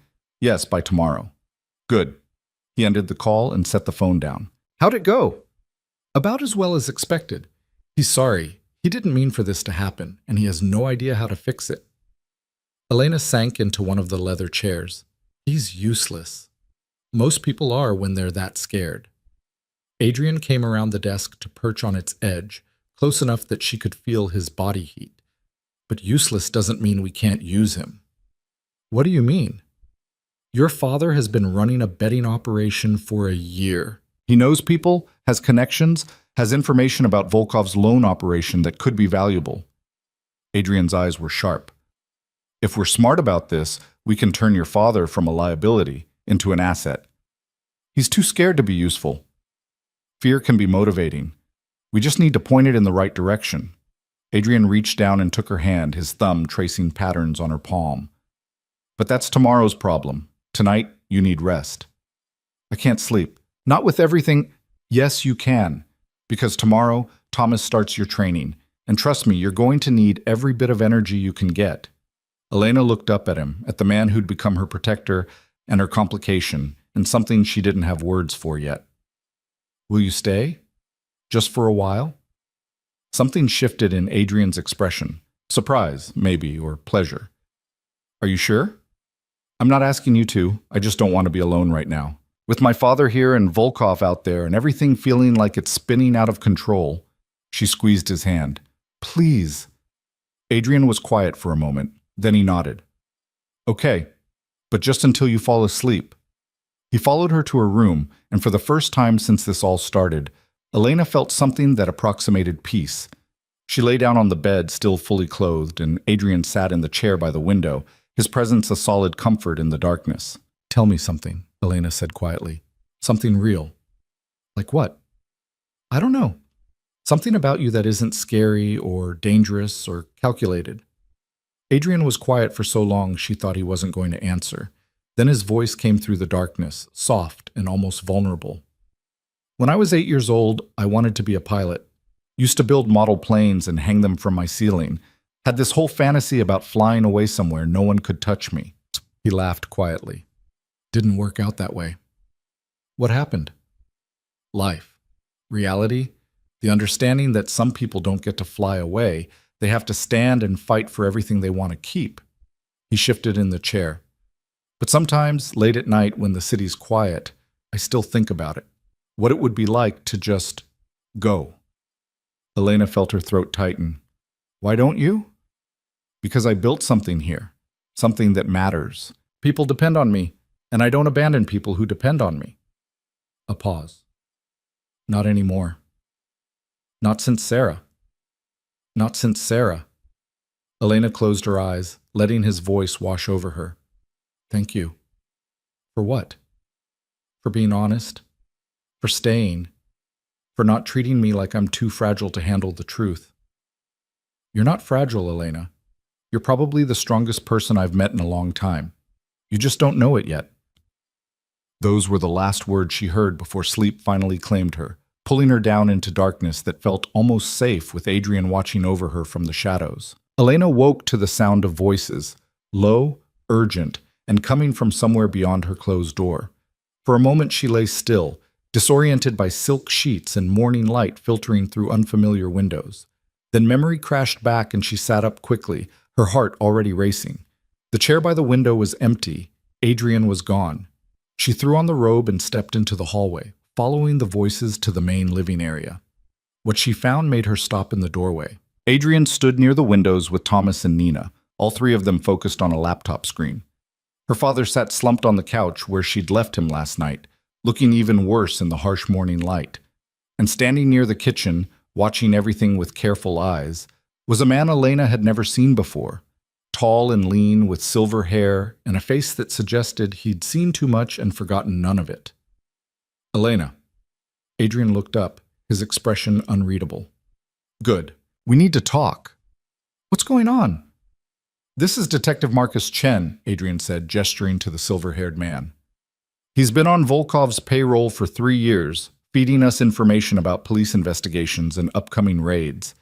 He came to me this morning with something interesting. Detective Chen stepped forward, his voice gravelly from what sounded like decades of cigarettes. Miss Hart, I'm sorry we're meeting under these circumstances. What circumstances? The kind where I have to tell you that Marcus Volkov put out a contract on your father 12 hours ago. $500,000 to whoever brings him in alive. Chen's eyes were sympathetic but direct. And as of 4 a.m. this morning, he added you to that contract. Same terms. Alive and unharmed. Elena felt the floor tilt beneath her. Why would he do that? Adrian paid him. And We had 30 days for the debt, Adrian interrupted, his voice tight. But Volkov isn't interested in the money anymore. He's interested in leverage, and having both you and your father in his possession gives him more leverage than any amount of cash. So the debt was just a pretense, a way to make us think we had time while he positioned his people. Adrian's jaw was tight with controlled fury. He played us, and I should have seen it coming. Thomas looked up from the laptop. We've identified at least 6 bounty hunters who've already accepted the contract. 2 of them are in the city as of this morning. The others are en route. Bounty hunters, Elena repeated, the words feeling surreal. Like in movies. Like in real life, except messier and with fewer rules, Nina said. These aren't cops or even professional criminals. They're freelancers who'll do anything for money, which makes them unpredictable and dangerous. Elena sank into the nearest chair, her mind racing. So what do we do? We move you, Adrian said immediately. Both of you. Somewhere Volkov's people can't track you while we figure out our next move. No. The word came out before Elena could think it through, but once it was out there, she committed to it. No running. You said it yourself. Running doesn't solve this. Elena, you also said that if I was doing this, I needed to be part of the solution. So let me help figure this out instead of just hiding while you handle everything. She looked around at the assembled faces. What does Volkov really want? It can't just be leverage. There has to be something more. Detective Chen exchanged a look with Adrian. She's sharp. Too sharp for her own good, Adrian muttered, but he gestured for Chen to continue. The detective pulled out a folder and laid several photos on the coffee table. Volkov's been quietly building an empire in Atlantic City for the past 2 years. Casinos, hotels, real estate, all legitimate on the surface, but funded by money laundering and backed by his organization. Your father's betting operation is small, but it has connections to every major casino in the city. Connections Volkov can exploit. So he wants my father's operation, Elena said slowly. But why me? Because you're Adrian Voss's weakness, Nina said bluntly. And having leverage over Adrian means having leverage over every operation he runs in this city. Volkov's been trying to muscle in on Adrian's territory for years. If he can force Adrian into concessions by threatening you, he wins without firing a shot. Elena looked at Adrian, seeing the tension in his shoulders, the careful control in his expression. Is that true? Yes. His voice was flat. Which is why you need to be somewhere safe while I deal with this. Or, Elena said carefully, we give him what he thinks he wants. The room went silent. Explain, Adrian said, his eyes narrowing. You said I could be useful as bait, that drawing Volkov out might give you an opening. Elena's heart was pounding, but she kept her voice steady. So let's do that. Let him think he can get to me. Set a trap. Absolutely not, Adrian said immediately. We've already discussed this. We discussed it when the situation was different. Now, there are bounty hunters actively looking for me. Hiding just delays the inevitable. Elena stood up, facing him directly. But if we control when and where they find me, we can turn it into an advantage. She's not wrong, Thomas said quietly. Everyone turned to stare at him. What? I'm just saying, if they're coming for her anyway, we might as well use it. Thank you for that stunning contribution, Adrian said acidly. But no, it's too dangerous. Everything is too dangerous at this point, Elena shot back.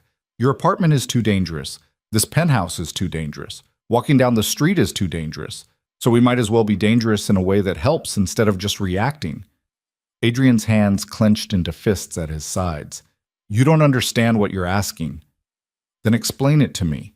Stop protecting me from information and tell me exactly what you're afraid of. I'm afraid of finding pieces of you scattered across 3 city blocks. The words exploded out of him, raw and uncontrolled. I'm afraid of getting the call that they took you while I was too busy being strategic to keep you safe. I'm afraid of... He broke off, running both hands through his hair. I'm afraid of losing someone else because I thought I could outsmart monsters who don't care about strategy. The room was completely silent. Elena could feel everyone's eyes on them, could sense the weight of what Adrian had just revealed. She crossed to him slowly, aware she was about to make a choice that would change everything. "I'm not Sarah," she said softly, placing her hands on his chest. "And I'm not asking you to sacrifice me for strategy. I'm asking you to trust me to be part of this. To let me help instead of just being someone you protect." Adrian's hands came up to cover hers. "You don't know what you're asking. I know exactly what I'm asking. I'm asking you to treat me like a partner instead of a victim." She looked up at him, seeing the fear and fury and something deeper in his dark eyes. "You told me to stand my ground, to be strong, to not make myself smaller. So let me do that. If anything happens to you, then we deal with it, together." Elena squeezed his hands. "But hiding me away isn't keeping me safe anymore. It's just delaying when they find me." Adrian stared at her for a long moment. Then he looked past her at Detective Chen. "What kind of trap are we talking about?" "Wait, you're actually considering this?" Nina's voice was sharp with disbelief. "I'm considering all options. That's what you pay me to do." Adrian's voice was back under control, the momentary vulnerability locked away. "Chen?" The detective spread more photos across the table. "Volkov's hosting a charity gala tomorrow night. 500 guests, maximum security, completely public. He does it every year. Great PR, makes him look legitimate. If Elena showed up there with appropriate escort, it would send a message. That she's under my protection," Adrian said slowly, "and that you're not afraid of him, that you're willing to walk into his territory and dare him to make a move." Chen tapped one of the photos. "The venue has multiple exits. Heavy civilian presence means he can't do anything overt, and we'd have advance notice of his security setup." Thomas leaned forward. "We could position our people throughout the venue, plain clothes mixed in with the guests. Anyone makes a move toward Elena, we intercept them before they get close." "It's risky," Nina said. "Too many variables. Too many ways it could go wrong." "Everything is risky at this point," Elena said, echoing her earlier words. "At least this way we're controlling the risk." Adrian was quiet, his expression unreadable. Elena could see him working through scenarios, calculating odds, weighing outcomes. Finally, he looked at her father, who'd been silent throughout the entire exchange. "Richard, you've been to these galas before, haven't you?" Elena's father looked up, startled. "A few times. When I was running bigger operations. Why?" "Because you're going to tell us everything you know about Volkov's security setup. Guard positions, blind spots, escape routes, everything." Adrian's voice was cold. "And then you're going to do exactly what we tell you, when we tell you, without question. Understood?" Richard nodded quickly.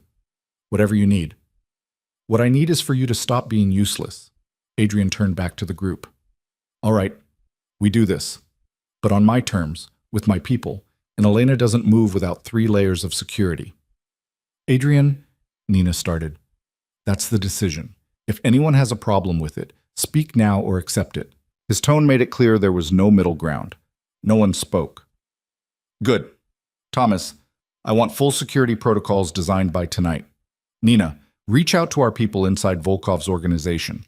I want to know his exact movements tomorrow, who he's meeting with, everything. Chen, get me blueprints of the venue and a list of everyone on the guest list." Adrian's gaze landed on Elena. "And you train with Thomas all day today. No arguments, no breaks. If we're doing this, you need to at least know how to defend yourself." The next 12 hours were the most exhausting of Elena's life. Thomas was a patient but demanding teacher, drilling her on basic self-defense moves until her muscles screamed and her mind went numb from repetition. "Again," he said for what felt like the 100th time. "Someone grabs you from behind. What do you do?" Elena repeated the motion. Drop her weight, slam her elbow back, turn and strike. Thomas caught her arm easily, his expression neutral. "Better. But you're still hesitating. In a real situation, that hesitation gets you killed." He released her and stepped back. "Take 5. Drink some water." Elena collapsed onto the mat, her entire body trembling from exertion. They'd been at this for 6 hours with only brief breaks, and every part of her hurt. But she was learning. Slowly, painfully, she was learning how to fight back instead of just freeze. "You're doing good," Thomas said, sitting down beside her. Better than I expected for someone who's never thrown a punch before. That's a low bar. True, but you're meeting it. He handed her a bottle of water. Can I ask you something? Sure. Why are you really doing this? The gala, the training, all of it. You could ask Adrian to send you somewhere safe. He'd do it if you pushed hard enough, so why stay? Elena took a long drink of water, considering her answer. Because running away is what I've always done. My whole life, I've made myself invisible, stayed small, avoided conflict. And it never actually made me safe. It just made me alone. And Adrian? What about him? Thomas smiled slightly. Come on, I've known him for 7 years. I've never seen him like this. Never seen him willing to risk this much for anyone. We're not, Elena trailed off, not sure how to finish that sentence. Aren't you? Thomas stood up, offering her a hand. Look, I'm not trying to make you uncomfortable. I'm just saying that what's happening between you two is affecting his decision-making, which means it's affecting all of us. So I need to know, are you in this? Really in this?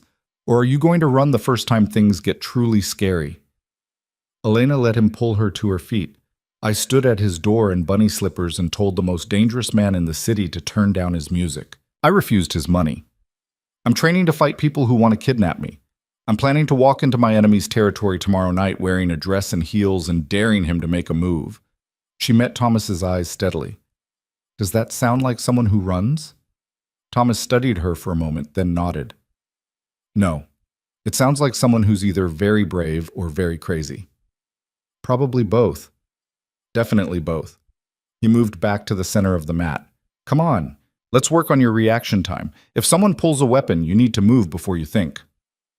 They trained for 3 more hours before Adrian finally appeared in the doorway. That's enough, he said. Elena needs to rest before tomorrow. We're not done, Thomas started. Yes, you are. She's exhausted and you're pushing too hard. Adrian's voice carried an edge of command. Thank you, Thomas. That'll be all for today. Thomas looked like he wanted to argue, but he just nodded and left. Adrian crossed to where Elena stood, swaying slightly on the mat. You look like you're about to fall over, he said. I'm fine. You're not. Come on. He steadied her with a hand at her elbow. Let's get you cleaned up and fed. We have a fitting in 2 hours. A fitting? For tomorrow night. You can't show up to a charity gala in jeans and a t-shirt. His smile was slight. Marie's already picked out several options. You just need to choose which one makes the right statement. The several options turned out to be a dozen evening gowns, each more stunning than the last. Elena stood in the bedroom staring at them, completely overwhelmed. I can't wear any of these, she said. They're too much. They're exactly enough, Marie said from behind her. Tomorrow night, you're not an art restorer. You're Adrian Voss's companion, walking into hostile territory with your head held high. You need to look the part. I don't even know what the part is. Strong, confident, untouchable. Marie pulled out a dress in deep emerald green, the fabric shimmering in the light. Try this one. 20 minutes later, Elena stared at herself in the mirror and barely recognized her reflection. The dress was stunning, off the shoulder, fitted through the bodice, flowing into a skirt that moved like water. It made her look elegant, powerful, dangerous. Perfect, Marie said with satisfaction. Now, let's talk about hair and makeup. By the time Marie was finished, Elena looked like someone else entirely. Someone who belonged in Adrian's world. Someone who could walk into a room full of criminals and hold her own. There was a knock at the door. Adrian stepped in, then stopped, his expression shifting into something Elena couldn't quite read. Well? She asked, suddenly nervous. Is it too much? It's perfect. His voice was rough. You're perfect. Marie smiled and slipped out, leaving them alone. Adrian moved closer, his eyes tracking over the dress, her hair, her face. Tomorrow night is going to be dangerous, he said quietly. You understand that, right? Once we walk through those doors, there's no backing out. I understand. Volkov will try to separate us, try to get you alone. You can't let that happen. I won't. And if something goes wrong, if you hear gunfire, if you see people running, if anything feels off, you find Thomas or one of our people and you let them get you out. You don't try to help. You don't try to be brave. You survive. That's the only thing that matters.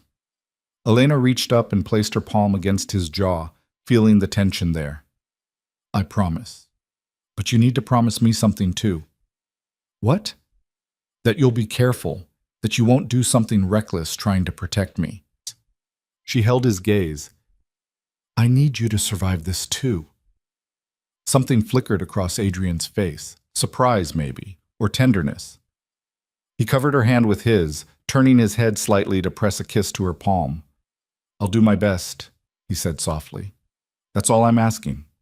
They stood there for a moment, the space between them charged with everything they hadn't said. Then Adrian stepped back, the professional mask sliding into place. Get some rest. Tomorrow's going to be a long night. But Elena couldn't rest. She lay in bed staring at the ceiling, her mind racing through everything that could go wrong. Around midnight, she gave up and wandered into the main living area. Her father was still awake, sitting in the dark near the windows with a glass of what was probably whiskey. Can't sleep either? He asked when he saw her. No? Elena sat down in the chair across from him, maintaining distance. Are you scared? Terrified, but that's nothing new. Richard took a drink. I've been scared most of my life, Elena. Scared of losing, scared of winning, scared of what comes next. Fear's like an old friend at this point. That's a terrible way to live. I know, but it's the only way I know how. He looked at her, his battered face sad in the dim light. You're not like me. You're braver than I ever was. I'm not brave. I'm just tired of running. Same thing, sometimes. Richard set down his glass. I know I don't have the right to say this. I know I lost that right years ago when I chose cards and dice over being your father. But I'm proud of you. Of who you became despite me. Elena felt her throat tighten. Don't. I have to. Because tomorrow night, when we walk into that gala, there's a very real chance we don't walk out. And I need you to know, his voice cracked, I need you to know that you deserve better than me. Better than my mistakes and my debts and my cowardice. I know I deserve better. The words came out sharper than Elena intended, but she didn't soften them. I spent my whole childhood knowing it. Every time we moved in the middle of the night, every time you chose gambling over groceries, every time you promised you'd change and didn't. I'm sorry. Sorry doesn't fix anything. It never has. Elena stood up. But tomorrow night, you have a chance to do something right. To help instead of hurt, to be useful instead of just another problem to solve.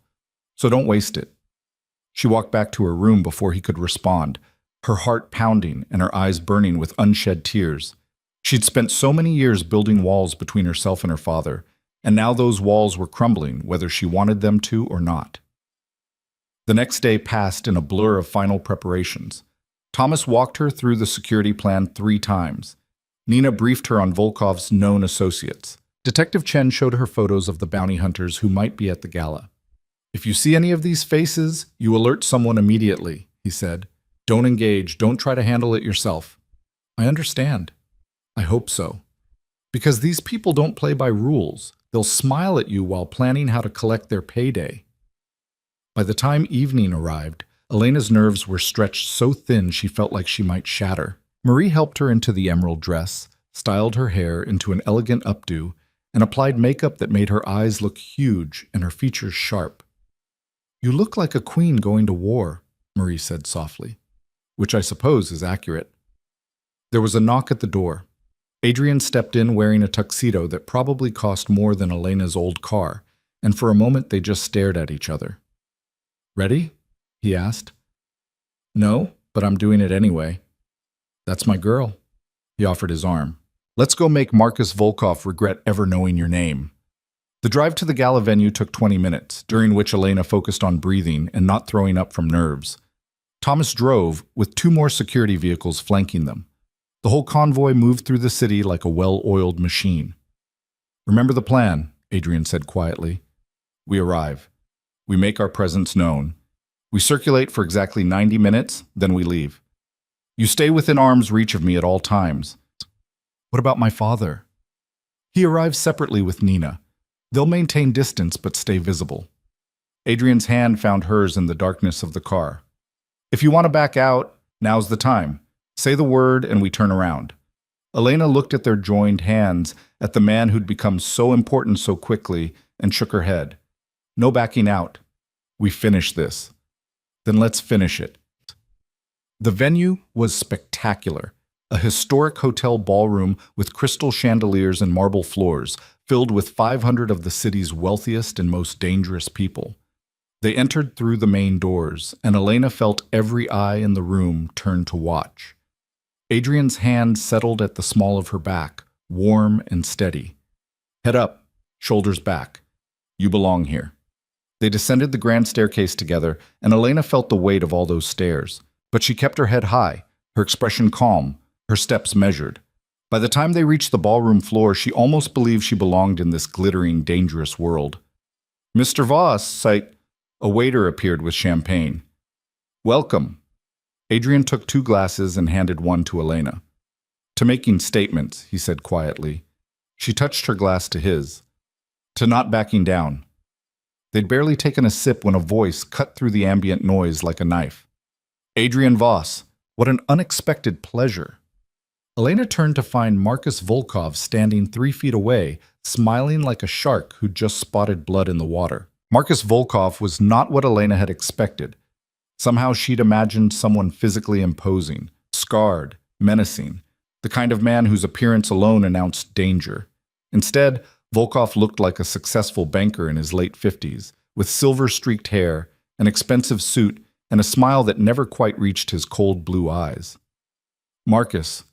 Adrian's voice was perfectly controlled, betraying nothing. I wasn't aware you'd taken an interest in charity work. I've always supported worthy causes. Education, the arts, protecting the vulnerable. Volkov's gaze slid to Elena, assessing and calculating. And you must be Miss Hart. I've heard so much about you.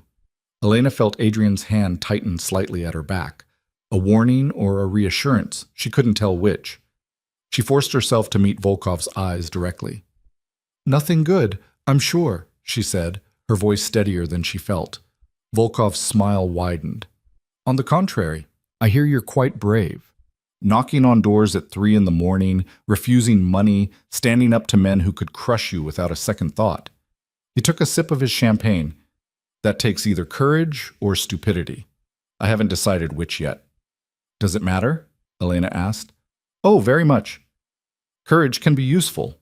Stupidity just gets people killed. His eyes flicked to Adrian.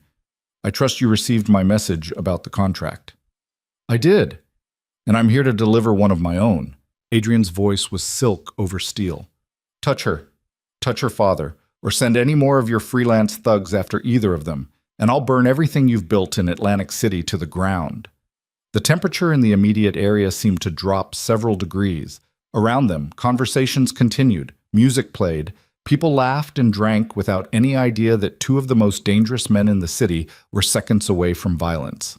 Volkov's smile never wavered. Strong words for a man who's standing in my territory, surrounded by my people. Which is exactly why I'm saying them here. So there's no confusion about where we stand. Adrian shifted slightly, positioning himself between Elena and Volkov with subtle precision. The debt is paid. The contract is void. Leave them alone, and we'll pretend this unpleasantness never happened.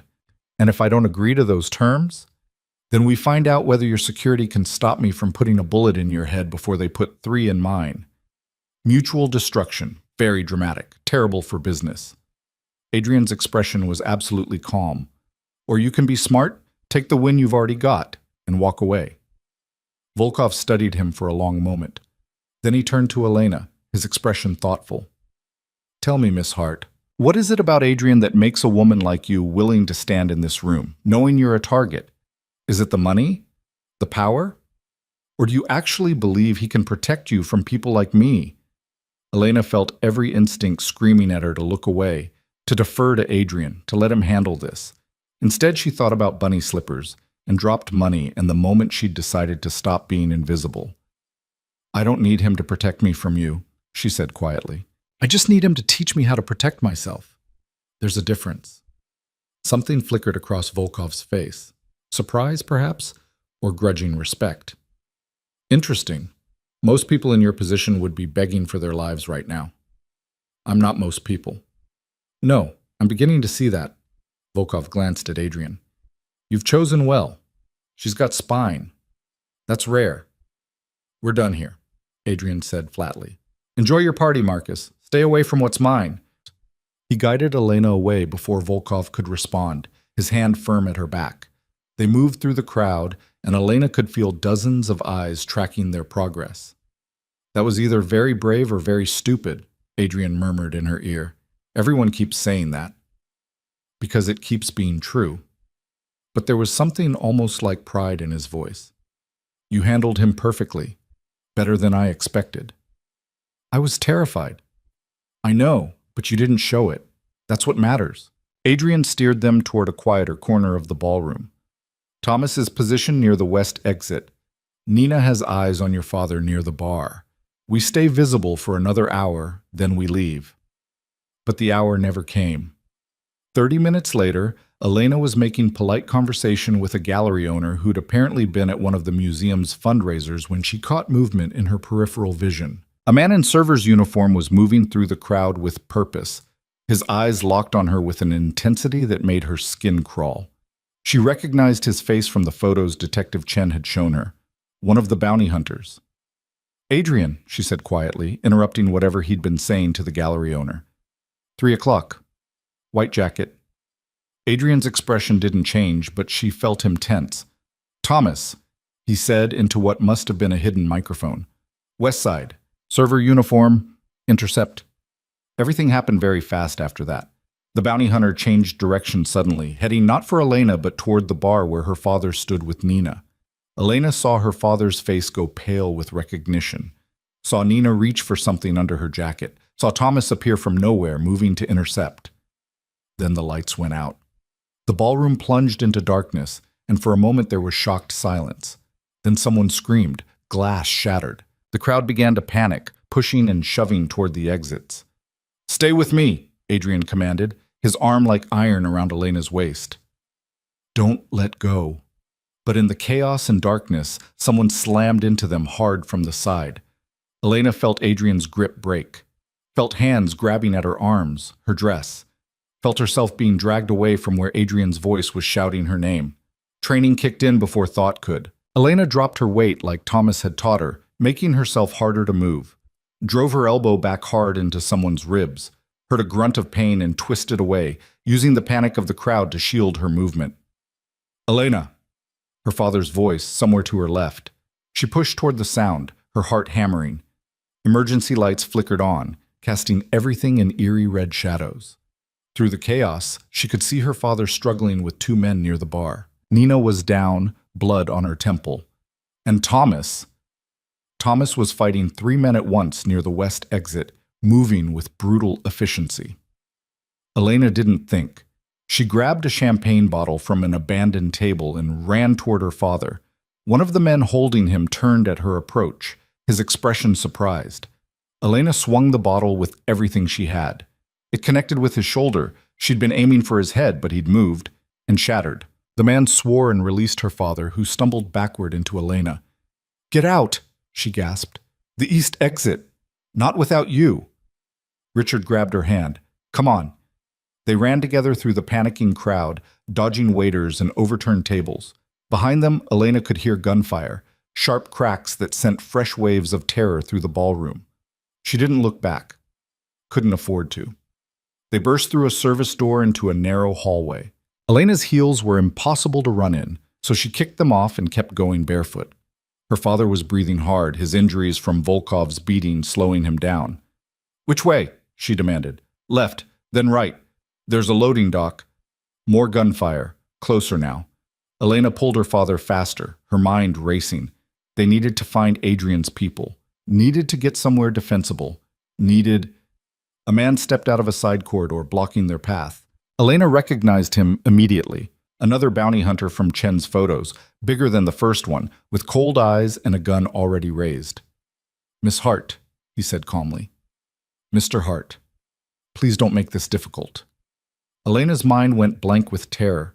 She had no weapon, no backup, no way to fight someone with a gun. Behind them, she could hear footsteps getting closer, more of them, converging.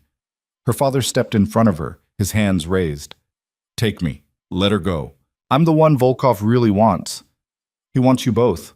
Alive and intact brings full payment. Dead or damaged brings half. The bounty hunter's expression didn't change. So we can do this easy or hard. Your choice. Hard, said a voice from behind the bounty hunter. Definitely hard. Adrian appeared from the shadows like something from a nightmare, his tuxedo torn and blood-stained, a gun in his hand. He didn't hesitate, didn't negotiate. Just fired twice, center mass, and the bounty hunter dropped. Elena's father made a strangled sound. Elena just stood frozen, staring at the body, at Adrian standing over it like death incarnate. Are you hurt? Adrian demanded, already moving toward them. Elena shook her head mutely. Good. We need to move. Now. He grabbed her hand, pulling her over the body and down the corridor. Thomas has secured the loading dock. We have maybe 90 seconds before Volkov's people lock down all the exits. They ran. Elena's feet were bleeding from running barefoot on concrete, but she barely felt it. Adrenaline and terror had turned everything sharp and immediate. Behind them, she could hear shouts. More gunfire. The loading dock appeared ahead, where Thomas stood guard with two other men Elena recognized from the security briefing. A black SUV idled nearby, its engine running. Get in, Thomas ordered. We're blown. Half of Volkov's security is coming down on this position. Adrian practically threw Elena into the SUV, then her father. He climbed in after them as Thomas slammed the door and the vehicle accelerated hard enough to throw them against the seats. Nina? Adrian demanded. Conscious, concussed, James got her out through the kitchen. Thomas was driving like a maniac, weaving through narrow service streets. Chen says Volkov is claiming we started the attack, that we shot first. Of course he is. Adrian's jaw was tight. How many casualties? Unknown, at least 4 dead that we know of. Dozen more injured. Thomas took a corner so fast the SUV's tires screamed. This is bad, Adrian. This is war. It's been war since he put a contract on them. Adrian pulled out his phone, his fingers flying across the screen. Get us to the safe house on Riverside. I need to make some calls. Ma. Elena sat pressed against her father in the back seat, shaking so hard her teeth chattered.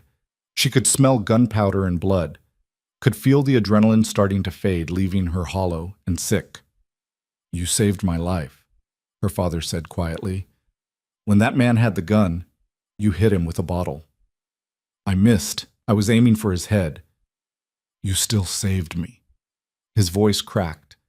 After everything I've done, everything I've cost you, you saved me. Elena didn't know what to say to that.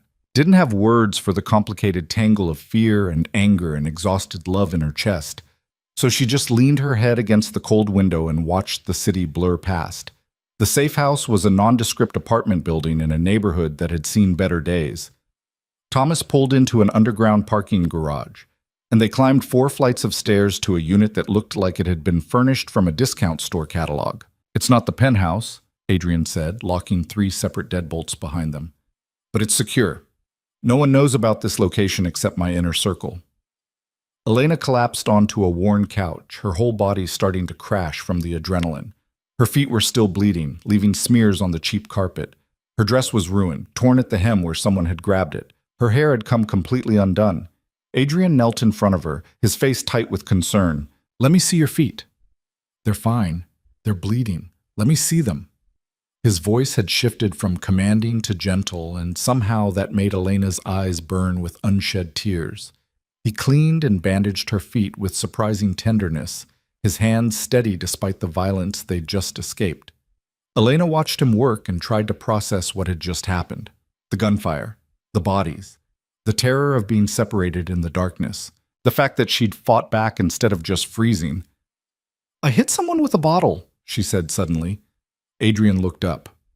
I know, Thomas saw. I've never hit anyone before in my life, and tonight I hit someone with a champagne bottle and didn't even hesitate.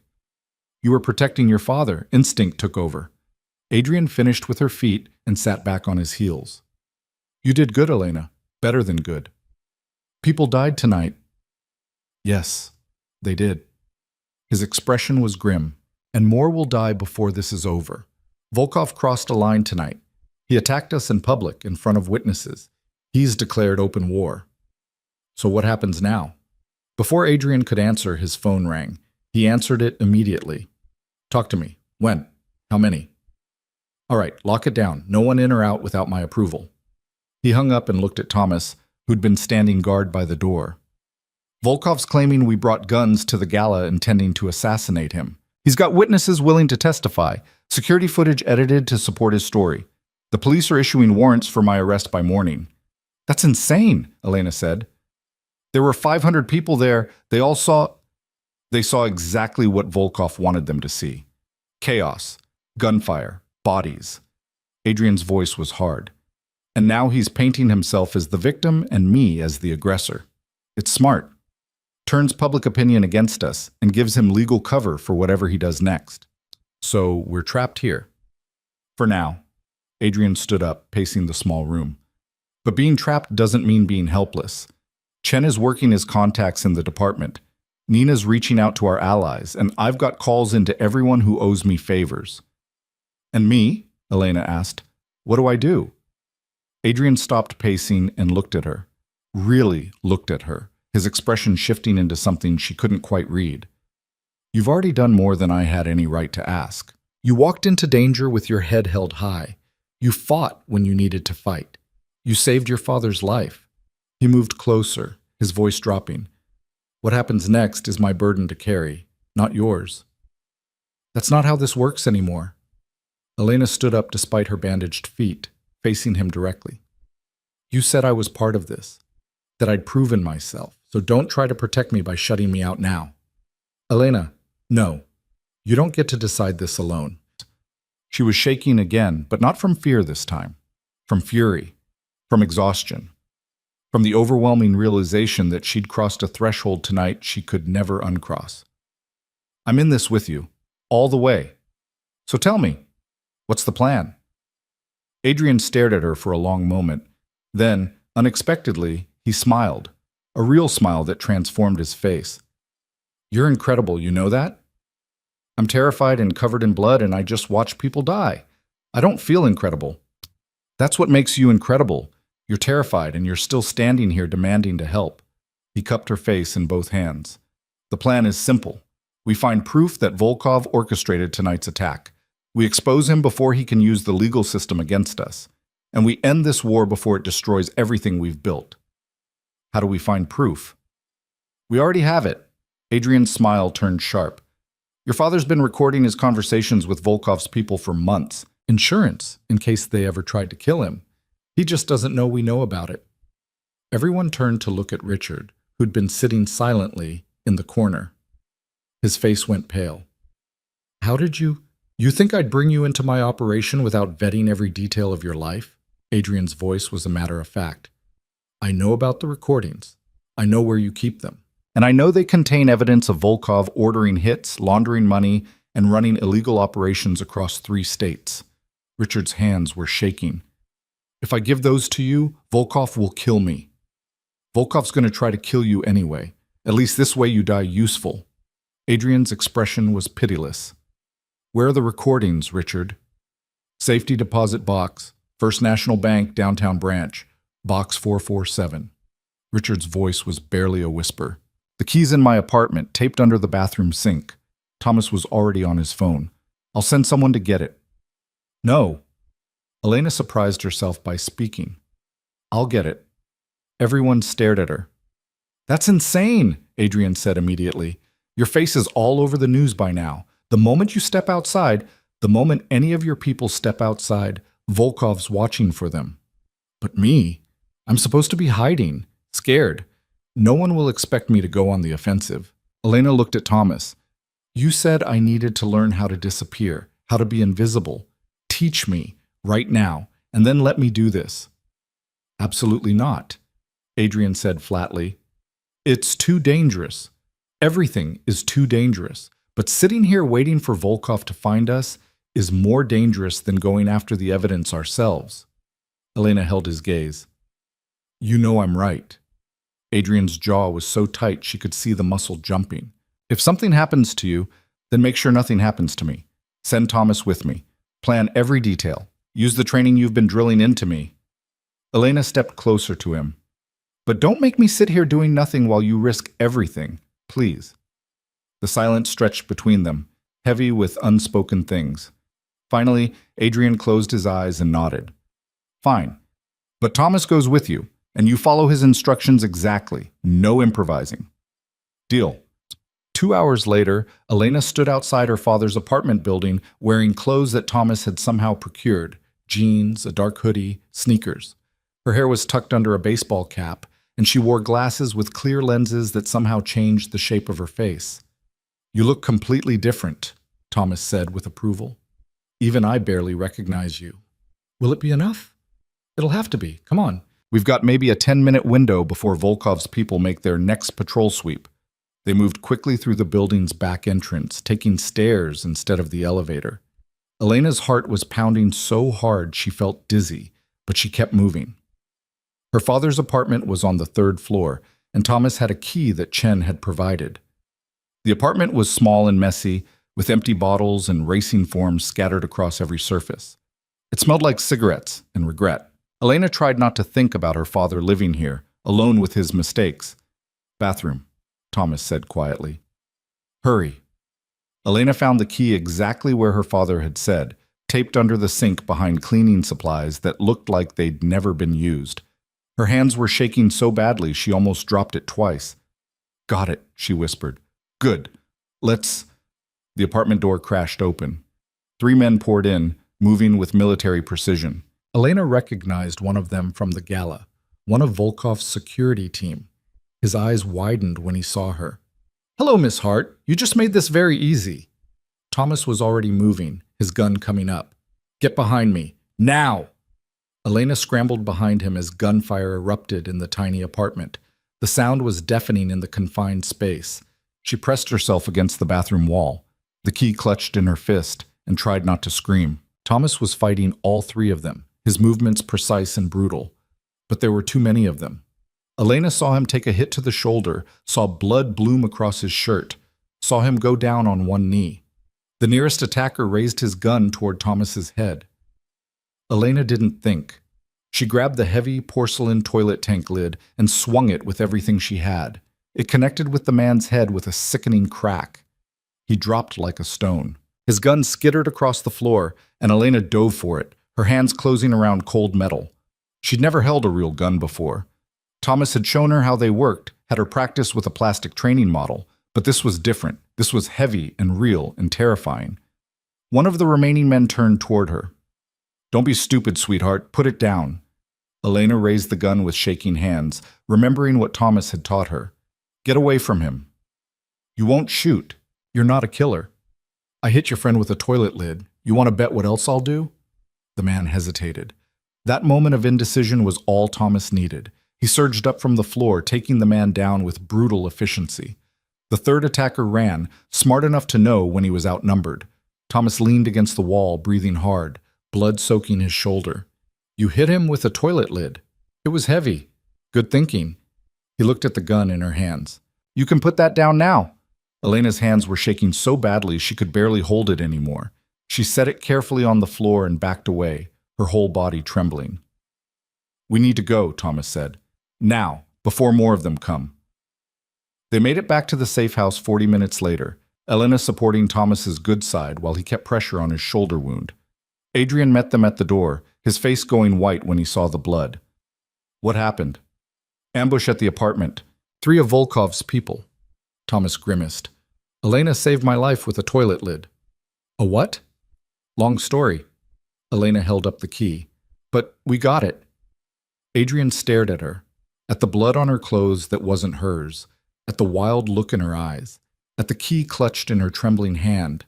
Then he pulled her into his arms, holding her so tightly she could barely breathe. Never again, he said into her hair. Never again, Elena. I can't. I'm okay. I'm alive. We got the key. She pulled back enough to look at his face. Now, let's finish this. The next 6 hours were a blur of activity. Marie patched up Thomas's shoulder while Detective Chen arrived with a key to access the safety deposit box. Adrian made call after call, assembling allies and applying pressure in places Elena didn't fully understand. When they finally opened the box at dawn, with Chen providing cover at the bank, They found exactly what they needed: dozens of recordings meticulously cataloged, documenting every illegal activity Volkov had been involved in for the past 18 months. "This is enough to put him away for life," Chen said, listening to one recording where Volkov casually ordered someone's execution. "Hell, this is enough to bring down half his organization." "Then let's bring it down," Adrian said. By noon, the recordings were in the hands of the FBI, the State Attorney General, and 3 separate media outlets. By evening, Volkov was in custody, his assets frozen, his empire crumbling as associates scrambled to cut deals. The warrants for Adrian's arrest were dropped. The narrative shifted from violent crime boss to man defending himself against corrupt rival. And through it all, Elena sat in the safe house with her father, watching the news coverage and trying to process the fact that it was finally over. "You did it," Richard said quietly. "You actually did it. We did it. Your recordings gave us the evidence we needed." Elena looked at him. "What you did, keeping those recordings, even though you were terrified, that took courage." "I was just covering my own ass. Maybe. But it saved a lot of lives today, including yours." She paused. "What will you do now?" Richard was quiet for a long moment. "I was thinking maybe I'd get clean. Actually clean, not just saying it this time. There's a facility upstate that Chen mentioned, 30-day program. If I survive it, maybe I can start actually being someone you don't have to be ashamed of." Elena felt tears sting her eyes. "I'm not ashamed of you, I'm just tired. Tired of the chaos and the fear and the constant crisis. I know, and I'm sorry for all of it." He reached out hesitantly, and after a moment, Elena took his hand. "Thank you for not letting them kill me, even though I probably deserved it." "Nobody deserves that." She squeezed his hand once, then let go. "Get help, Dad. Real help. And maybe when you're actually better, we can try to figure out what a relationship between us looks like." "I'd like that." His voice was thick with emotion. "I'd really like that." 3 days later, Elena stood in the penthouse watching the sunrise paint the city gold and pink. Volkov was awaiting trial. Her father was in rehab. Thomas was recovering well. Nina had returned to work with a spectacular black eye and a story about fighting 4 men at once that got more dramatic with each retelling. And Adrian, "You're up early," his voice came from behind her. Elena turned to find him in the doorway, hair mussed from sleep, wearing only pajama pants. She'd gotten used to the sight over the past few days, the way he looked without the armor of expensive suits and careful control. "Couldn't sleep," she said. "Too much quiet." "I know what you mean." He moved to stand beside her at the windows. "Chen called. The FBI wants to interview you about what happened at the gala." "When?" "Whenever you're ready. There's no rush." Adrian's hand found hers. "They're more interested in building their case against Volkov than pressing charges against anyone who defended themselves." Elena nodded, lacing her fingers through his. "What happens now? With us?" It was the question that had been hovering between them for days. The danger that had brought them together was gone. The crisis that had made every moment urgent had passed. Now there was just them. Whatever that meant. "That depends," Adrian said carefully. "What do you want to happen?" "I don't know." Elena turned to face him fully. 2 weeks ago, I was invisible. I went to work, came home, talked to no one, wanted nothing except to be left alone. And now I've fought bounty hunters, survived a war, saved lives, and fallen for the most dangerous man in the city. I don't even recognize myself anymore. Is that a bad thing? I don't think so. Terrifying, but not bad. She reached up to touch his face, feeling the rough stubble along his jaw. "You changed everything. You made me visible, made me strong, made me believe I could be more than the scared girl hiding in bunny slippers." "You were always more than that. I just helped you see it." Adrian pulled her closer. "But you need to understand, my world is still dangerous. Volkov's gone, but there will be others. There will always be risks." "I know. And if you stay with me, you'll never be truly invisible again. You'll always be a target to anyone who wants to hurt me." "I know that too."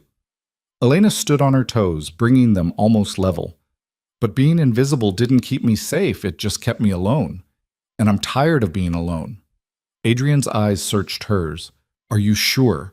Because once we do this, really do this, there's no going back to your old life. I don't want my old life. I want this one. The messy, dangerous, complicated one where I matter, and I'm seen and I'm strong enough to stand beside you. She kissed him softly. I want you. The kiss deepened, becoming something hungry and desperate and full of everything they'd been holding back. When they finally broke apart, both breathing hard, Adrian rested his forehead against hers. I love you, he said quietly. I didn't plan to. Didn't want to. But that night when you stood at my door in those ridiculous slippers and refused my money, you got under my skin. And I haven't been able to get you out since. Elena felt her heart expand in her chest, full and aching and perfect. I love you too. Even though you're terrifying and dangerous and you've turned my entire life upside down. I love you. So what do we do about it? We start over. Not as protector and protected. Not as crime boss and liability. Just as two people who found each other in the strangest possible way and decided they wanted to keep finding each other. She smiled. And maybe you can teach me to run your legitimate businesses. I'm good with details and restoration. I bet I could be good with investments and property management too. You want to work for me? I want to work with you. Be your partner in the legal parts of your empire. Help you build something that doesn't require bodyguards and bulletproof cars. She paused. Unless you'd rather I go back to the museum, no. Adrian's arms tightened around her. No, I want you here. Want you with me. Want to build something legitimate that we can both be proud of. His smile was soft. Though I'm keeping the bodyguards, some habits are hard to break. I can live with that. They stood there as the sun rose higher, painting the city in shades of gold. Below them, people were waking up, starting their days, living their invisible lives. And up here, 20 stories above it all, Elena Hart, once so determined to disappear, stood in the arms of the man who'd made her visible and knew she was exactly where she belonged. 6 months later, Elena stood in front of a mirror in a room that had once been her prison and was now her home. The emerald dress from the gala had been replaced by something simpler, a cream-colored dress that Marie had helped her choose, elegant without being ostentatious. You look beautiful, Marie said, adjusting the final pin in Elena's hair. Are you nervous? Terrified, but in a good way. Elena touched the simple gold necklace at her throat, a gift from Adrian last month. Is everyone here? Everyone. Thomas is complaining about his tie. Nina's already making jokes about how she should have been the maid of honor. Your father's sitting in the front row looking like he might cry. Marie smiled. And Adrian's been pacing for the last hour like a caged animal. Elena laughed. Some things never change. Some things do, though. You did. Marie squeezed her shoulder. The woman I met 6 months ago wouldn't have believed she could be here right now. You're right, she wouldn't have. Elena took a deep breath. But I'm not her anymore. The ceremony was small. Just Adrian's inner circle, Detective Chen, who'd become an unlikely friend, and Elena's father, 3 months sober and looking healthier than she'd seen him in years. No elaborate decorations, no hundreds of guests, just the people who mattered, gathered in the penthouse where everything had changed. Adrian waited for her near the windows overlooking the city, wearing a simple dark suit and an expression of such open emotion that Elena felt her breath catch. When their eyes met, he smiled, that real smile that transformed his face and reminded her why she'd fallen for him in the first place. She walked to him without hesitation, without fear, without any of the careful invisibility she'd once wrapped around herself like armor. Hi, she said when she reached him. Hi. He took her hands. You're beautiful. You're biased. Completely, but also right. He pulled her closer, speaking quietly enough that only she could hear. You know you don't have to do this. We don't need a ceremony to make us official. I know, but I want to. I want to stand here in front of people who matter and choose you, publicly, permanently, no more hiding. Elena smiled. Besides, someone once told me that standing your ground is the only way to survive. So I'm standing my ground, with you. The ceremony was brief. A judge that Chen had recommended, simple vows they'd written themselves, promises to choose each other every day, even when it was hard. When Adrian kissed her, sealing those promises, Elena felt something inside her finally settle into place. She was seen, she was strong, she was loved, and she was home. The reception afterward was casual, food from Elena's favorite Italian restaurant, music from a playlist Nina had put together, laughter and stories shared among people who'd become family through fire and blood and impossible choices. Elena's father approached her as the evening wound down, his eyes bright with tears he didn't try to hide. "I'm proud of you, baby girl," he said quietly. "Not just for today, for everything. For being braver than I ever was. For giving me a chance to be better. For not giving up on me even when I'd given up on myself." "You're doing the work," Elena said. "That's what matters." "Yeah, but I wouldn't be doing it if you hadn't shown me what strength actually looks like." He hugged her carefully, like he was afraid she might break. "Be happy, Elena. You deserve it more than anyone I know." As the night deepened and guests gradually left, Elena found herself back at the windows with Adrian, his arms around her waist, her back against his chest. "What are you thinking?" he asked. "That 2 weeks ago, or was it 6 months, I stood in my apartment at 3 a.m., in bunny slippers, tired and angry and desperate enough to do something crazy." She leaned back against him. "If someone had told me then that I'd end up here, I never would have believed them. You did something braver than you knew, knocked on the door of the most dangerous man in the city and refused to back down." Adrian's lips brushed her temple.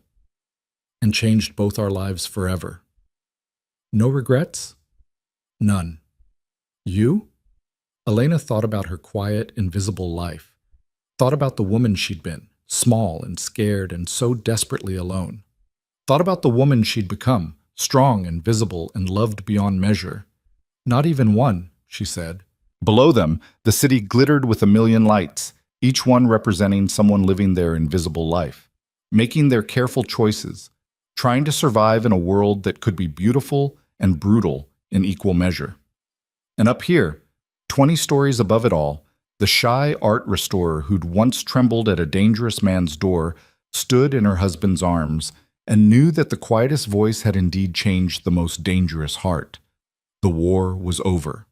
The danger had passed. And what remained was simple and profound and absolutely real. Two people who'd found each other in the darkness and chosen, every single day, to step into the light together. Elena had spent years learning how to disappear. But in the end, being visible, being seen, being known, being loved, was the greatest strength of all.